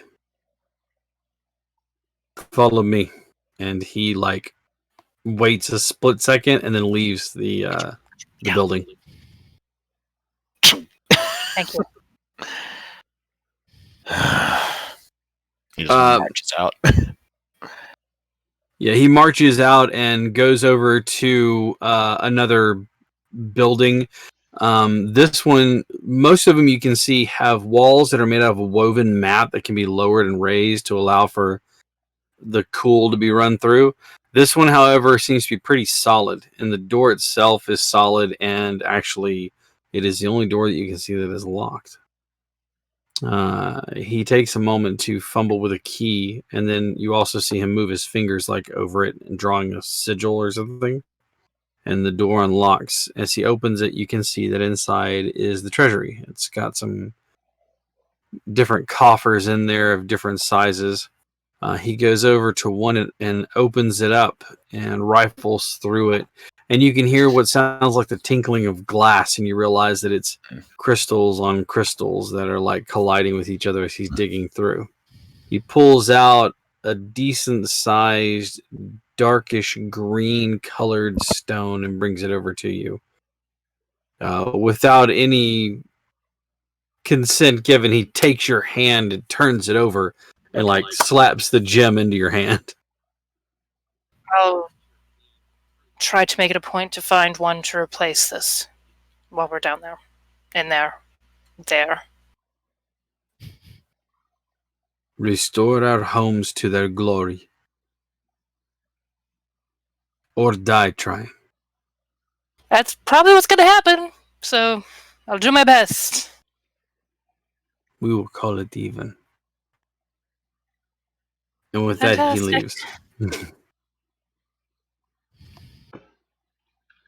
So we're gonna die as she's walking back. So the party is accepting the terms and are going to try to see if they can put an end to this thing. Apparently. Well, Are I need we? everybody to do me one favor. Mm. Level up. We're going to Hey. take a short I break thought so. while they're all leveling up. We're going to take a quick break to refresh our drinks and everything. Q, you were gone. Did you hear what I said, though? I did. Excellent. Wireless. Yeah, so they are. We're going to go ahead, though, and take about 10 minutes or so, and you guys can work on that even when we get back. But we're going to work on leveling characters up, refresh our drinks, and things like that. Stick with us. We'll be right back to finish the last half of the Escorts here on Dire Bear Adventuring Company Monday nights. With so many of us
We are all refreshed. Welcome back, everyone. I say that as I realize I did not refill my water. That's okay. I'll be fine. I didn't even go get a drink. It's right over there. You have to go. I mean, get it. Yeah. it would You have require to roll the chair. I like, mean, scoot the chair over. Yeah, I need to Okay. get up and take 4 steps. If we're gonna get off topic for a moment here, and then we're gonna circle back around. It kind of has something to do with you guys being in volcanoes. Netflix has a new show for me to binge watch, and if you haven't seen this yet, it is the game show that we all wanted when we were kids. It is literally called The Floor is Lava. 80,000 gallons of hot or warm water colored and added to make it look like boiling lava, and these rooms all have furniture, and you jump from furniture to furniture. 3 people on your team, you score a point for each person that you get across, and then if there's a tie, they basically whoever got across the fastest. It is the most ridiculous, coached theater thing when they go and fall in the lava, like they're all screaming out, and you can tell it's definitely whenever you guys fall in the lava, if you fall in, we want you to act this way. But at the same time, you can't help but not watch it. It's hilarious and it's fantastic, and I love it. And it's called The Floor is Lava. And yes, that is it. You win $10,000 and a lava lamp. So you win $10,029 is what he said, because it's a custom-made lava lamp. So, anyways, you check it out. It's great. I've seen several of the episodes, but yeah.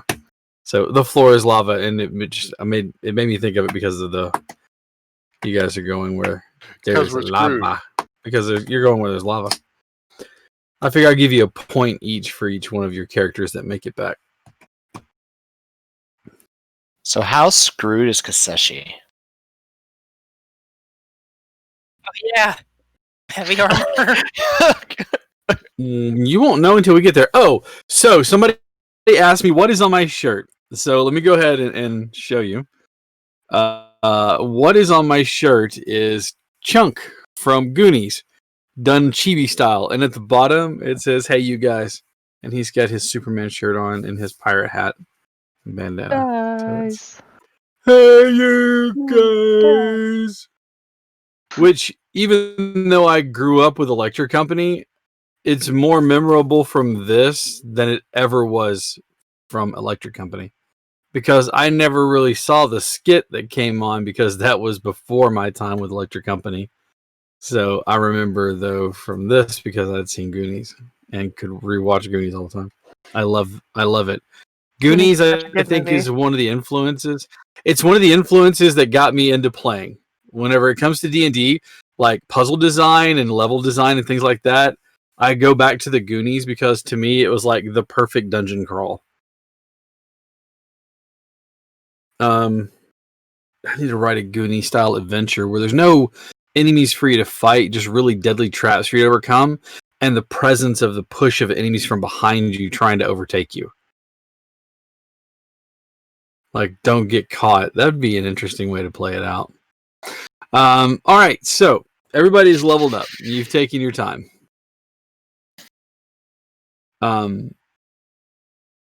They tell you that there are many entrances into the vast halls and array of rooms that was once a dwarven stronghold here on this island.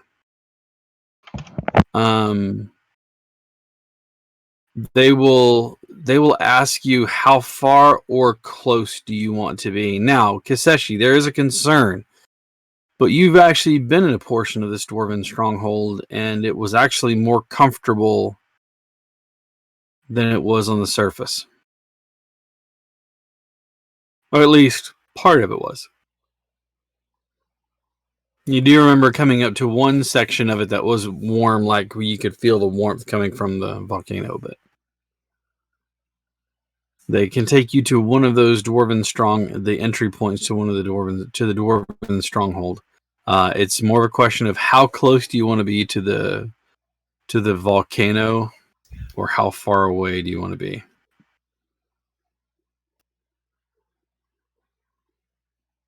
Which vents have been getting the hottest? Are there multiple vents? Yes, there are vents all across the island. Most of them have been capped with what you saw there. These stone kilns that are used for working and things like that. They do tell you that the ones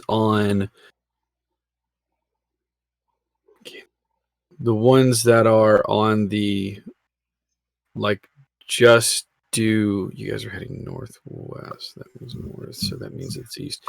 The ones on the eastern side, like closer to where they are. Sorry, I was doing that all in my head.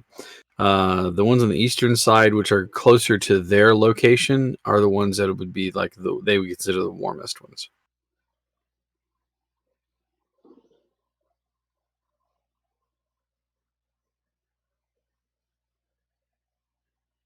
They would love to tell you what to expect down there, but there's no telling. It could be nothing. It could be wide open hallways. It could have had collapsed tunnels and things like that. Halibin does offer to either go himself or send someone with you.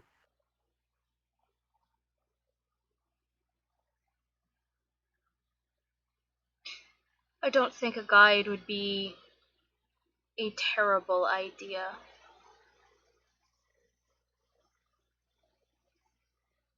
Especially one that speaks the language.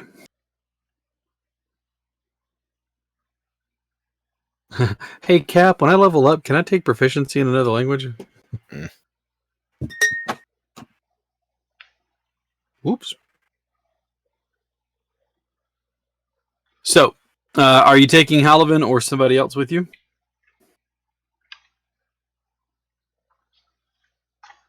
Whomever would be most useful. We do already Seems- know him.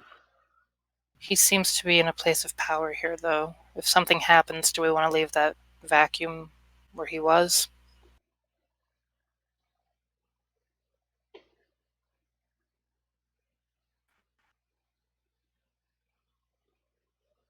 I'm not Unless saying they're- anything, you know. You think too Sorry. much. He offered. I was about, even though if he offered, unless there's somebody else that knows what he does and can do it just as well, what's the point of taking a leader out of their position? Esther's right, and to question it, really. How do you want to present that to him?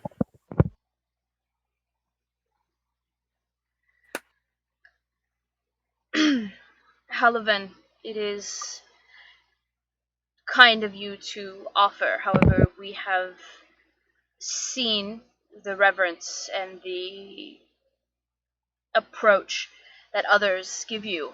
We would not wish to take you away from such a position should something go south.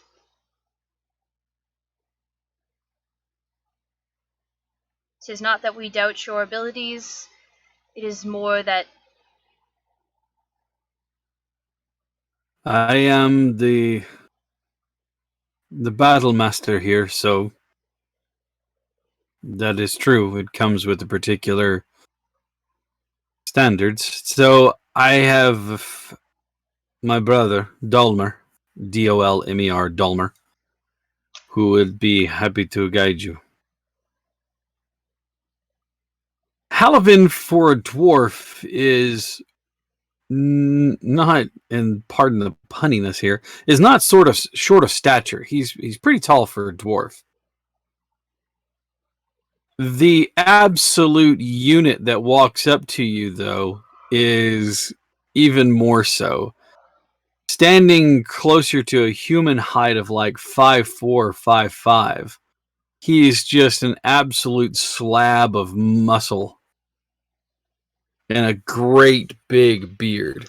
You can see dark brown eyes, so dark that they almost, the pupil in the iris almost like bleed into one another. You can see that there's no shirt on him whatsoever. He has, how many of you are familiar with like the Native American legging and cloth that they wear? It's not actual pants, but it has the long leggings and that.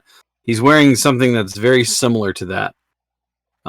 You can see two hand axes fitted on his side, And he has another axe that he's just holding over his shoulders, made with a gnarled handle. The handle is not straight. It's like this bent thing, but it's leveraged perfectly to where you can see that the haft, where the end of it meets the head of the axe, that they're balanced perfectly. And he just has it kind of lazily thrown over his shoulder. He looks at you and says in Draconic, so much like any language, there are dialects within a language. So somebody from the south of the U.S. sounds differently than the northern part. You would expect the same thing in Draconic. This would be more like a green Draconic, dialect. But he's like, taking it further to walk in.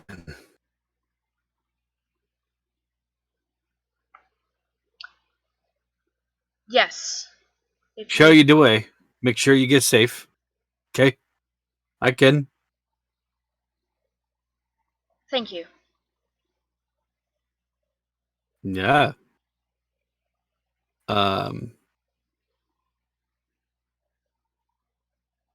Halavin has a bit of a... Roderick, you would really notice this. He has a bit of a smile on his face. Almost a smirk, if you will.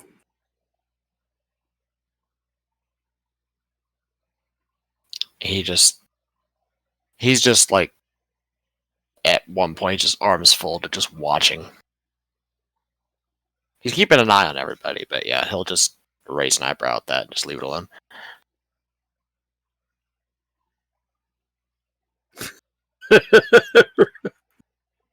Big McLarge huge, by the way. Just inside joking on this one, because that MST3K is like one of my favorites. So Fantastic. I actually had a character whose name was Big McLarge Huge. Thorn body. Yes. Buck Plank Chest. Sounds like a porn name, though, if you think about it. There you go.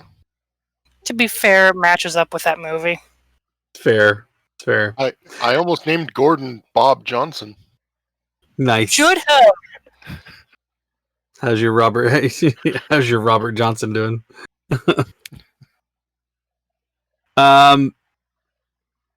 Dahmer leads the way with Olive Plum. If you are ready to set out, would you like to take a rest and leave the next day?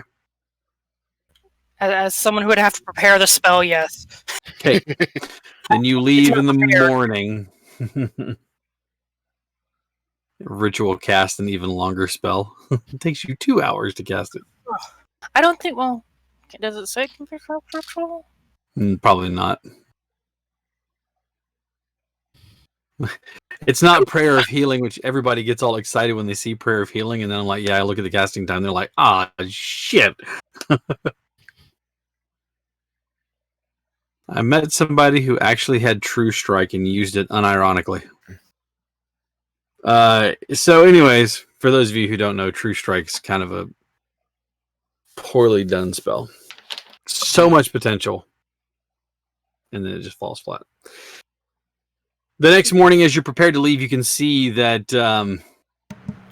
Sorry. I would offer anybody in the party.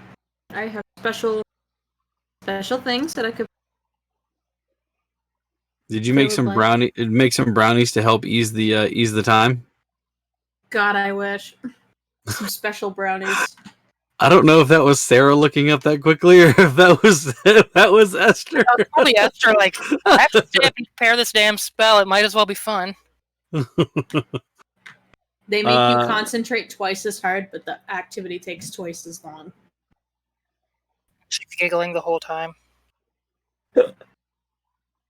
Super fucking focused. It's like all the details. What did you do while you were up on that Adderall? I made a ship in a bottle. From scratch. From scratch. Even the bottle. Especially the bottle. They get there and it's literally a bottle sitting on the water with a full-size boat in it. Jesus, man.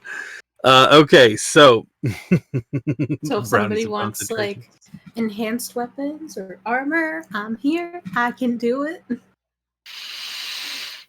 I love this halfling has hospitality, but also knows how to make a weapon that'll cut a bitch. I can make your armor resistant to things. I can make a weapon have a repeating attack. I can give you +2 to your armor class, +2 to your attack roll and damage roll. I can make special magical items. I can make the Elven Klein cloak. I can make Boots of the Winding Path.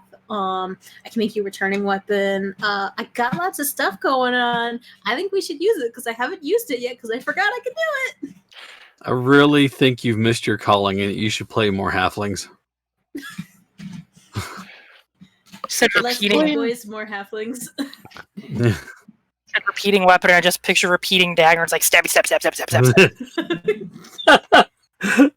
Can you It's make on a piston drive. You just hold it up and the machine does the stabbing for you. It's like my one of those stabbing like machine. fake knives where it just like springs in, except this one's a real knife and it just springing back and forth. It's like a prop Just knife, goes except Back deadly. into the dagger, back out. Yeah, exactly. The prop knife, but deadly. I would like my hammer to repeat. Do you mean? You mean return? No. I said repeat. It's a pneumatic hammer. Literally, you make a jackhammer for him. It's fine. It just wants to use the Shake weight percussive dagger. method. He just wants to hit people with the percussive method. It's fine. No, they just bring you timpani hammers. It's like, what am I supposed to do with this? Play the kettle drum. Jesse, would it be possible for you to create or enchant armor in so much as to regulate body temperature? Ooh, I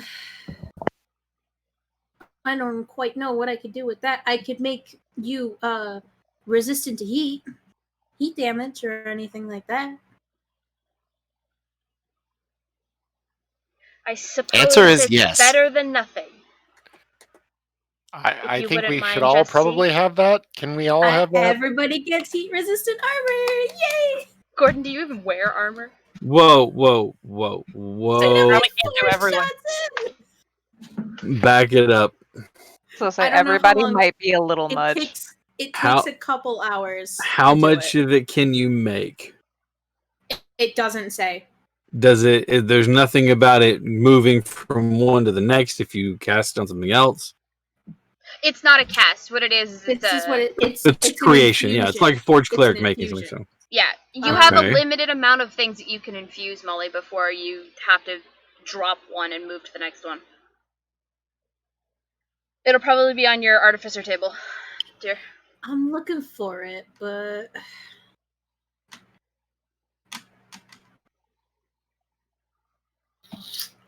hold on. Let me look this up. It's not on my sheet or my table. To answer your question, though, no, he does not wear armor. Armor resistant Flesh? jorts. I say jorts. Jorts? I don't know why I thought of jorts. I'm sorry. It Dun, fits. da, da, da, At level da, da, 10. da. You can infuse 4 items. Okay. Burden horse jort. Da, da, da, da. According to the table. Quentin, why are you like Da, this? da, da, da. Now You just did get Gordon is magic out played of by it. John Cena. Oh, we'll never be able to see But him he then. just on his knees.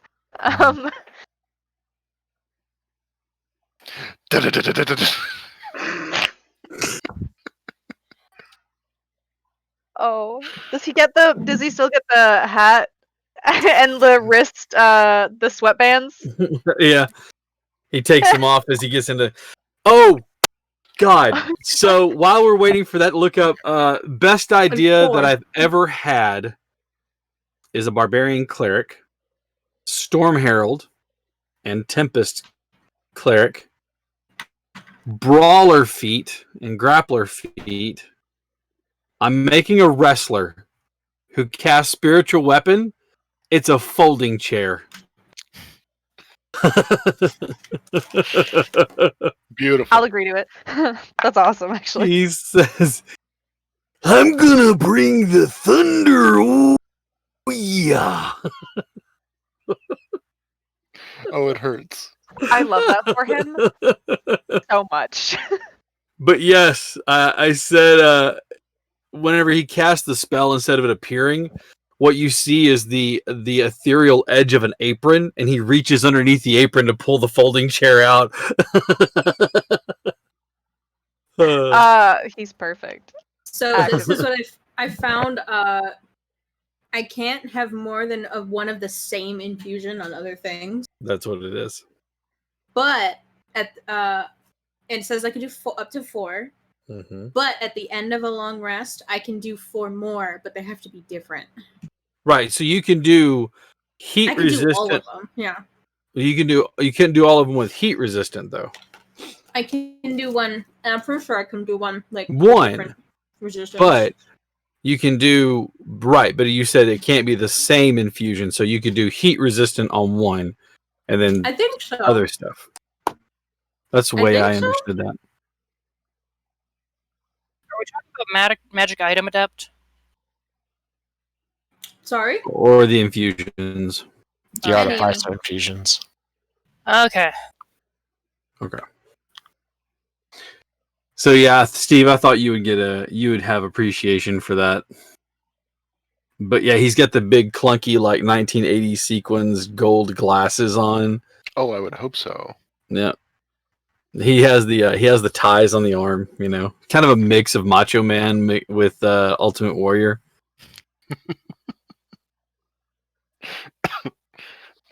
I'd want him to have Macho Man's hair just because you can't get over that Larry Popoff curl that was going on there with Macho Man. All right, so while you're looking that up, you set off the next morning.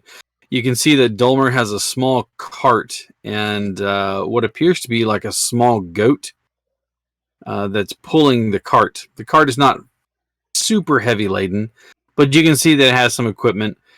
A pickaxe, some shovels, some other things that you would think to see for someone who is delving into a mine or a dungeon. And he sets off on his way, and he is steadily talking in Dwarven the entire time he's going, like he's giving a tour guide he's the only one that speaks the language. He does not stop. He does not take away. He does not quiet.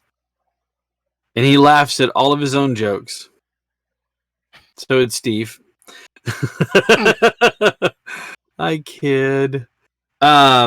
No, so he's walking through, and you can see that he's leading you towards the volcano, but not one of the vents. As you pass by one, he looks at it and just kind of does like this, and then does this motion at you. And so he continues on. Eventually, you start to notice those etchings that you saw in the trees before when you were getting near the volcano. Eric, your character specifically notices the runes that are etched into the trees. And eventually he comes to the thick of the jungle starts to press in around you even more so than normal. And you can see several what appear to be boulders that are kind of haphazardly laid there, more like they weren't ejected here as someone purposely placed them in kind of a haphazard way. He moves around behind one set of one set of the boulders, and then he doesn't come around the other side. He seems to have disappeared.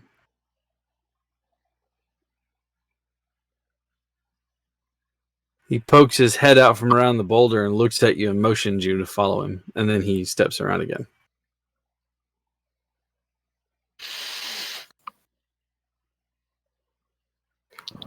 Seems like a nice boulder. I like that boulder. Good boulder. Yep.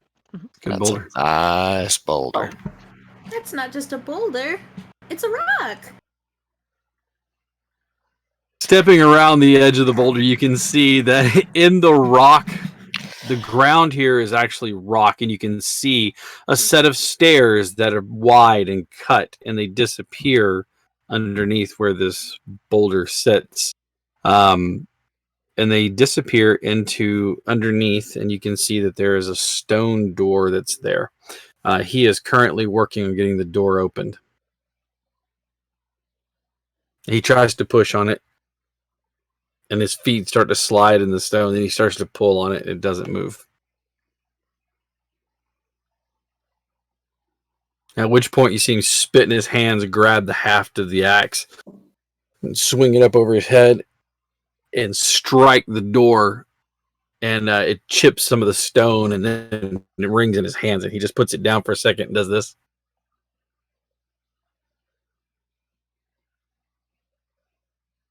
Picks his axe up and then looks at you all, looks at the door and goes, Well, I'm going to have to try my hammer.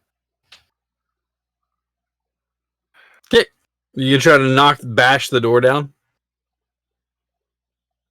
All right. Yes.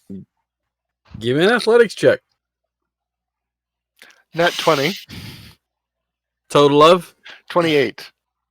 you haul back and hit the door with everything you've got, and it rings out, and you can see now that there's a nice crack formed in the door, but it's still holding.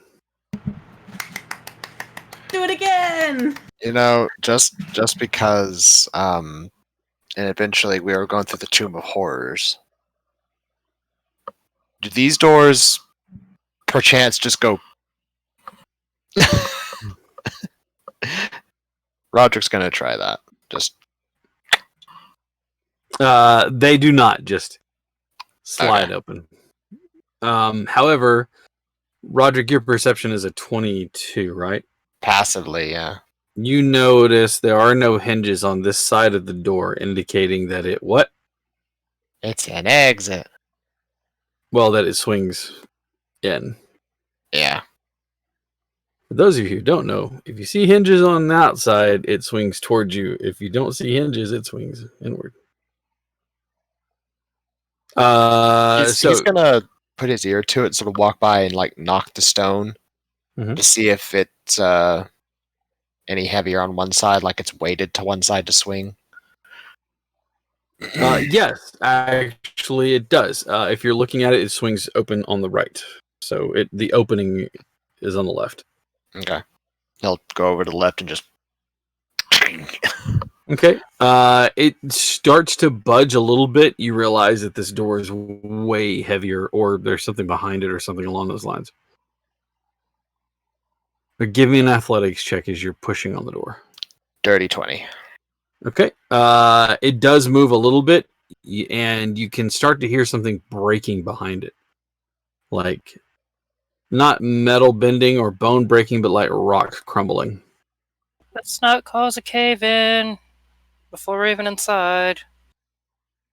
Just opening enough for I can see in the damn door.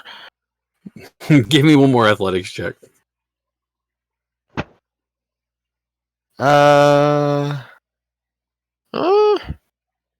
18?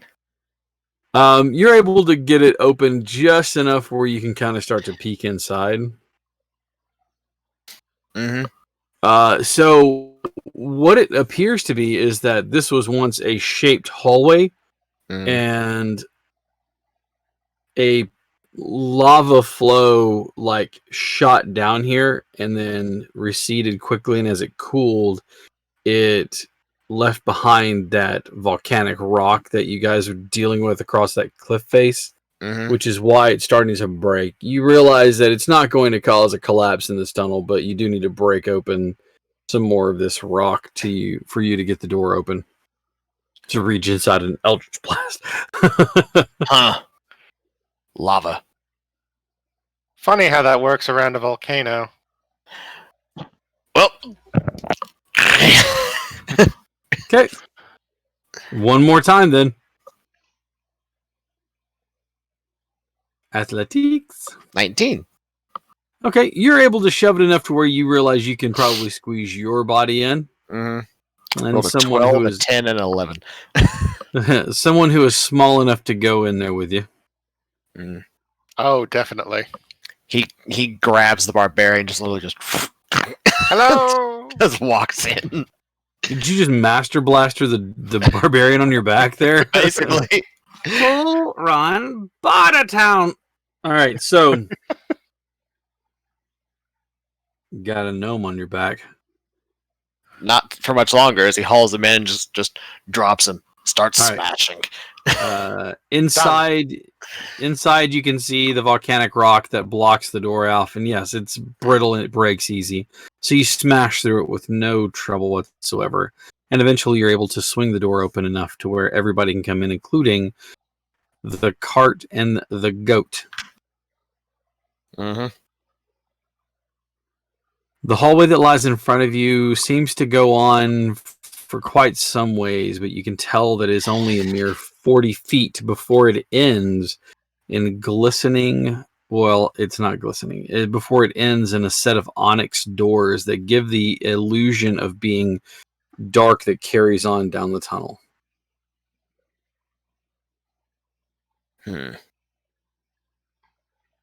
Draconic. Do we know what's behind those doors? Dulmer looks at you, looks at the doors, and then just goes, Just tooth. You're gonna die.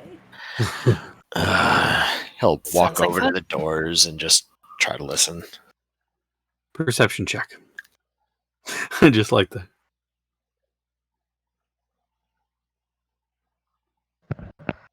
Dirty 20. You do not hear anything suspicious on the other side of the door. And you can see this is a set of double doors, so it has rings that pull this way. Okay, he's gonna see about slowly trying to pull one while basically not standing in front of the opening, but sort of like back with the door. All right. Aurelius, when the bird phoenix was in your head, did it give any clue as to where it was within the mountain? No. No, The- unfortunately not. The hallway that you were just in is comfortable, being underground. As you open the doors to this room, large pillars made of obsidian and onyx hold the 40-foot high room, or the 40-foot high ceiling above the floor, which is marbled of black and traces of gray. This room has this eerie effect of looking like it's deeper and larger than what it was, or what it is, as a reflection of any light seems to bounce throughout the room and cascade off, creating this effect of pools of black around your feet that seem to drop off into nothing.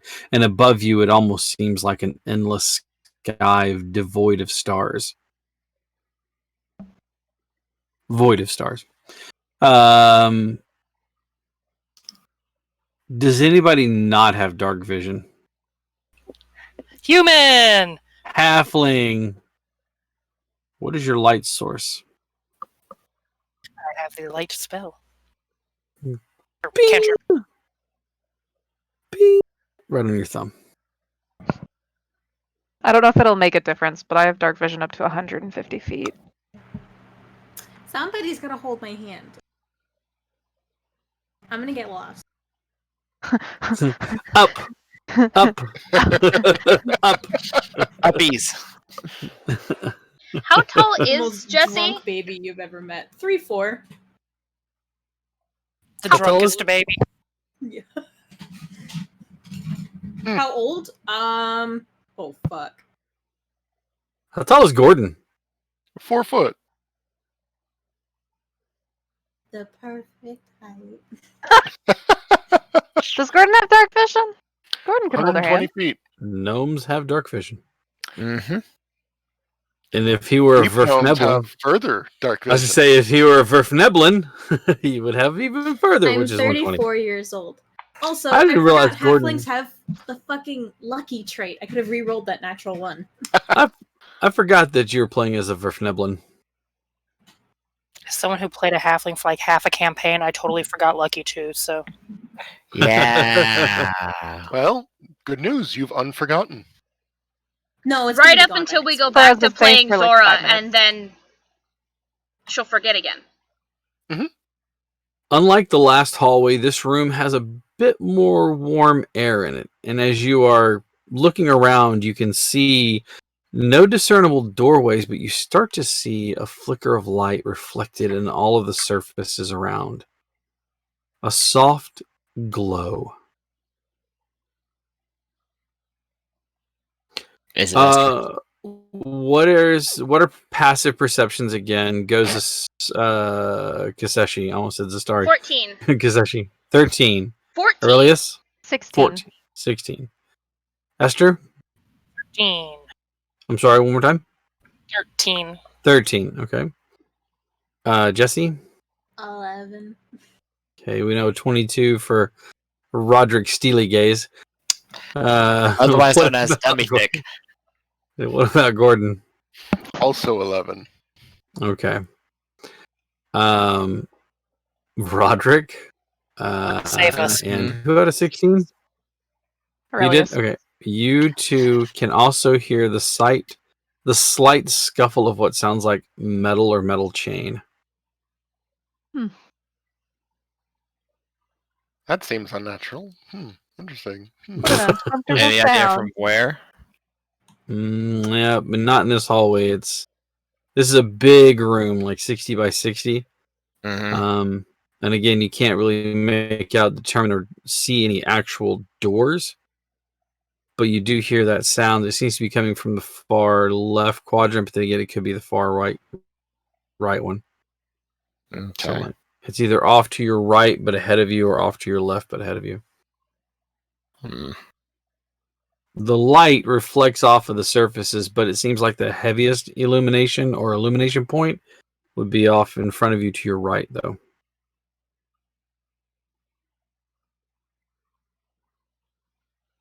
Okay. So this room has a faint glow, but any of the other places, are they fairly dark? Well, I can offer this up, I guess, to the group. I can stay fairly well hidden in dark places. So, if you would like, I will connect with a few of you and I will scout ahead. It's not a bad idea. But be careful, please.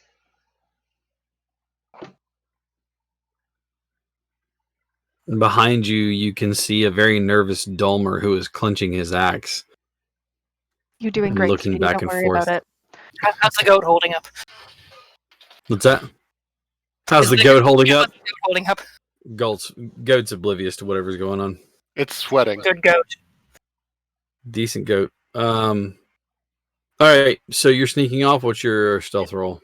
I'm gonna connect with some of them first. My psychic dice went up with the extra level in rogue. There's 6 of us, so 5. So I rolled a 7 on my d8. So I'm just gonna connect with everybody, including the dwarf or our Okay. friend here. Dulmer. Dulmer. Apologies. Everyone knows about it except for Dulmer, so I will apologize to Dulmer for the intrusion on his mind very quickly. I will let him know that it is just me. And I will wave. Hello, Astro translate. this is me. I'm in your head. And we can understand each other, which is great because of that. And then I'm gonna sneak off. Where'd my character sheet go? In your head, as you're like, hey, it's me. We're connected in your head. You hear, oh, isn't this the loveliest bit of thing you ever heard? Ah, Do you understand all the words that I'm saying to you? right now, yes. Oh, As long as they're in well, your head. all the words are saying to be in my head. Well, if you speak out loud, I don't understand your language. Because it's speaking of Dwarven. Well, that or I can speak Draconic. You understand Draconic? No. Mm-mm. Well, what good are you then? You should learn Draconic. Or at least Dwarven. I like Dwarven better. Rolls off the R's better. Seems to come from the back of the throat. I'll make sure to make Dwarven my next learned language. Where are you slinking off to there? I'm just He is scouting not ahead. going to shut up. Yeah, I'm just gonna have like this consistent. I'm just scouting ahead. I'm fairly good in dark places, so. I'm pretty sneaky myself. If you want, I can come with you. Company if you. Stay around in No. your shoes. Things that need to use their dark sight to see me won't be able to see me. I'm in, Well, they I'm won't out. be able to see me either. I'm staying in the dark. I can hide real sneaky like. Go now. If I move slowly enough, I can turn I'm invisible too. No. I'm gonna go now. I'll be back. I rolled that's a total of 24. He turns and stares at Jesse pointedly, like.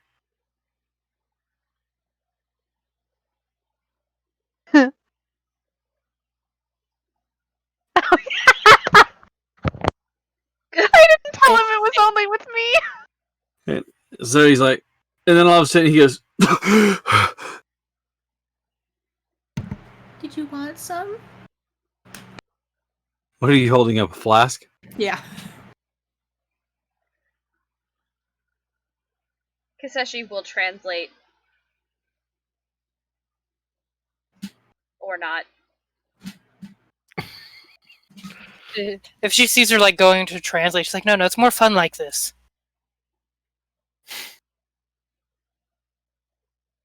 Just a silence. There's still some in there. Not much. There's still some in there. He looks at you and goes.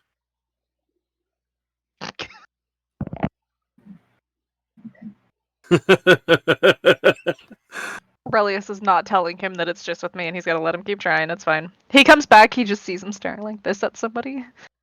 I think I was violated.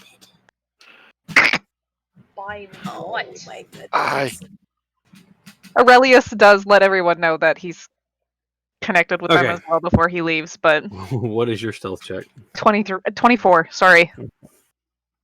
All right, as you slink from column to column, you can see that they're far enough apart that they provide somewhat coverage without choking the room out. Ahead of you, you can see, and you realize why it doesn't appear as though there are any doors. The seams are so finely done, and they're all the same color. This onyx, this black color that runs the length of the room. But you do see that there are multiple doors in and out of this area.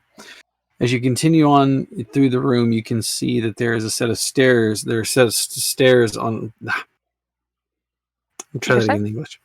Nope. There are two sets of stairs, one on either side of this main dais, which now sits empty. This looks as though it were a gathering hall, and as you're looking around, you can see what is giving you this light that you see glowing. A figure dressed in armor, but his body, head, and arms are made of fire, float throughout the room as though he's on patrol. Back and forth in front of the dais. You watch as you see another one join him, and they just keep crossing paths.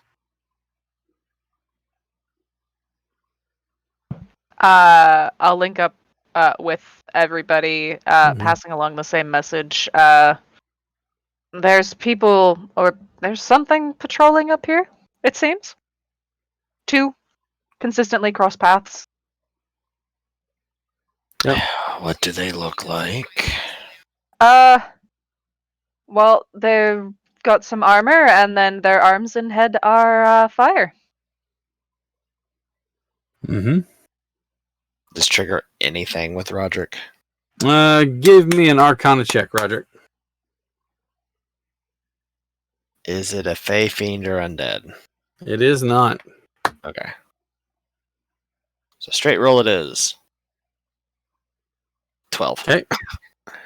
Nope. Okay. Some fire elemental of some sort or another, but not that Yeah. you're familiar with. Your wheelhouse, Esther. I'll try an Arcana roll. Okay. 19. 19. You know that there are elementals that have been enslaved and bound to do different work. You also recognize the word Myrmidon.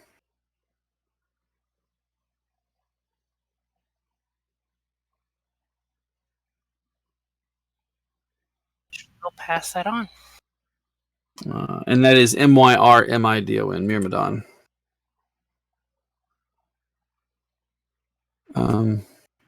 What are you doing, mouse? Being strange.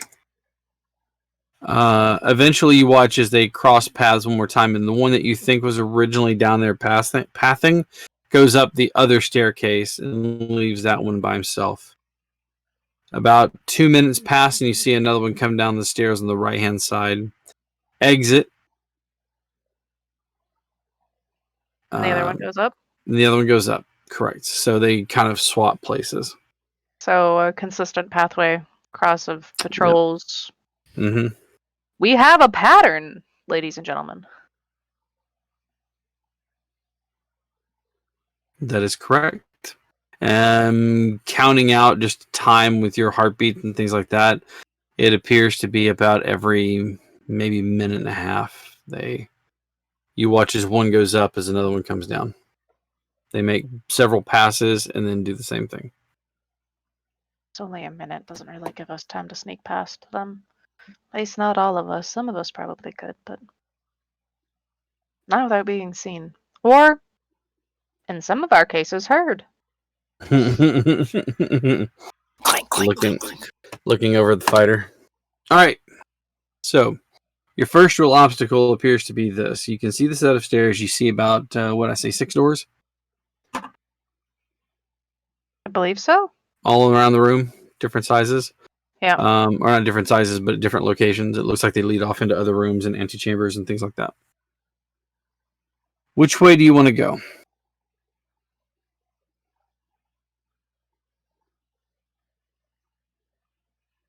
Mm.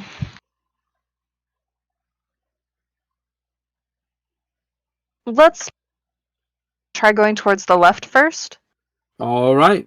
I know they're like they're fire. They're probably giving off their own natural light, but I do have where did it go? I lost it. I had it.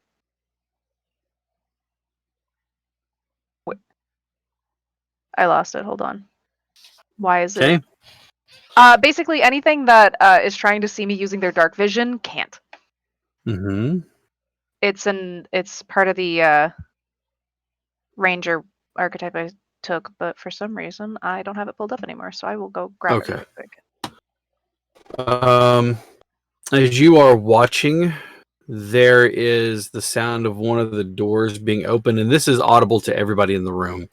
You hear one of the sounds of a door being open, and you watch as 5 rather stout-looking figures walk into the room. But so they look a lot like dwarves, but as you watch, their beards and hair are on fire. That doesn't seem healthy. Probably just have really good sunscreen. Now, when I say on fire, let me make sure that I understand, that I make sure you understand. It is made of fire, not on fire. It is made out of fire. Hades from Disney's Hercules. Yeah. But red, probably. Not instead of blue. Could Though be blue green. would be cool. Do they have other types? Are they all the same color? No, they're all the same color. Okay. Yeah, these guys are all the same color. Okay. Oh, so I found it. Umbral site. You are adept at evading creatures that rely on dark vision. While in darkness, you are invisible to any creature that relies on dark vision to see you in that darkness. And as you get ready to exploit that ability and stretch your legs to go looking around this place, we are actually going to call it here for the night. Before we trip up and get into anything that might take us longer than we want to, looking dead at you, Q. A huge shout out and thanks to all of my players. We had Steve, Molly, Sarah, Eric, Q, and Maddie. Thank you all so much for tuning in. Tomorrow we are back unless something has changed. We have games all this week, with the exception, of course, for Friday and Saturday. But tomorrow we have Valley by Night, the vampire game, which I recently got into playing a vampire game and I've never played before. I have no idea what's going on. I have a lot of money, and that's what I know. I've got 4 pips in wealth for those of you who know what I'm talking about, or resources. I mean, I've got 4 pips in resources. So, yeah, and I was like, can I go ahead and add? I've got XP. Can I add another pip? He goes, you would need to give me a good RP reason for that.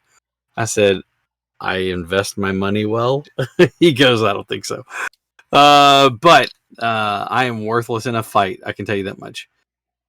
Thank you very much, Otter, for tuning in tonight and for the good luck on the surgery. I'm looking forward to having it done and completed. I'm not nervous. I'm just ready to be done with it. So thank you very much. And I'll keep everybody posted in the Discord channel as I try to type drunkenly, being as high as a kite. I can't wait. Well, I won't be able to talk on Discord because somebody who will not remain nameless, Jennifer, will be keeping me from using my mouth too much. Good. Because she's going to be like, nope, take your meds. Okay, fine. So tomorrow we do have Valley by Night. On Wednesday we have Monster of the Week, who is run by Q here. Thank you very much for that. And then on Thursday we have Descent into Avernus being run by Maddie. Come and tune in for all of those. Trust me, it is just as much fun. They are all wonderful GMs and storytellers, and I enjoy playing with them, even if I don't get to do as much as I usually do.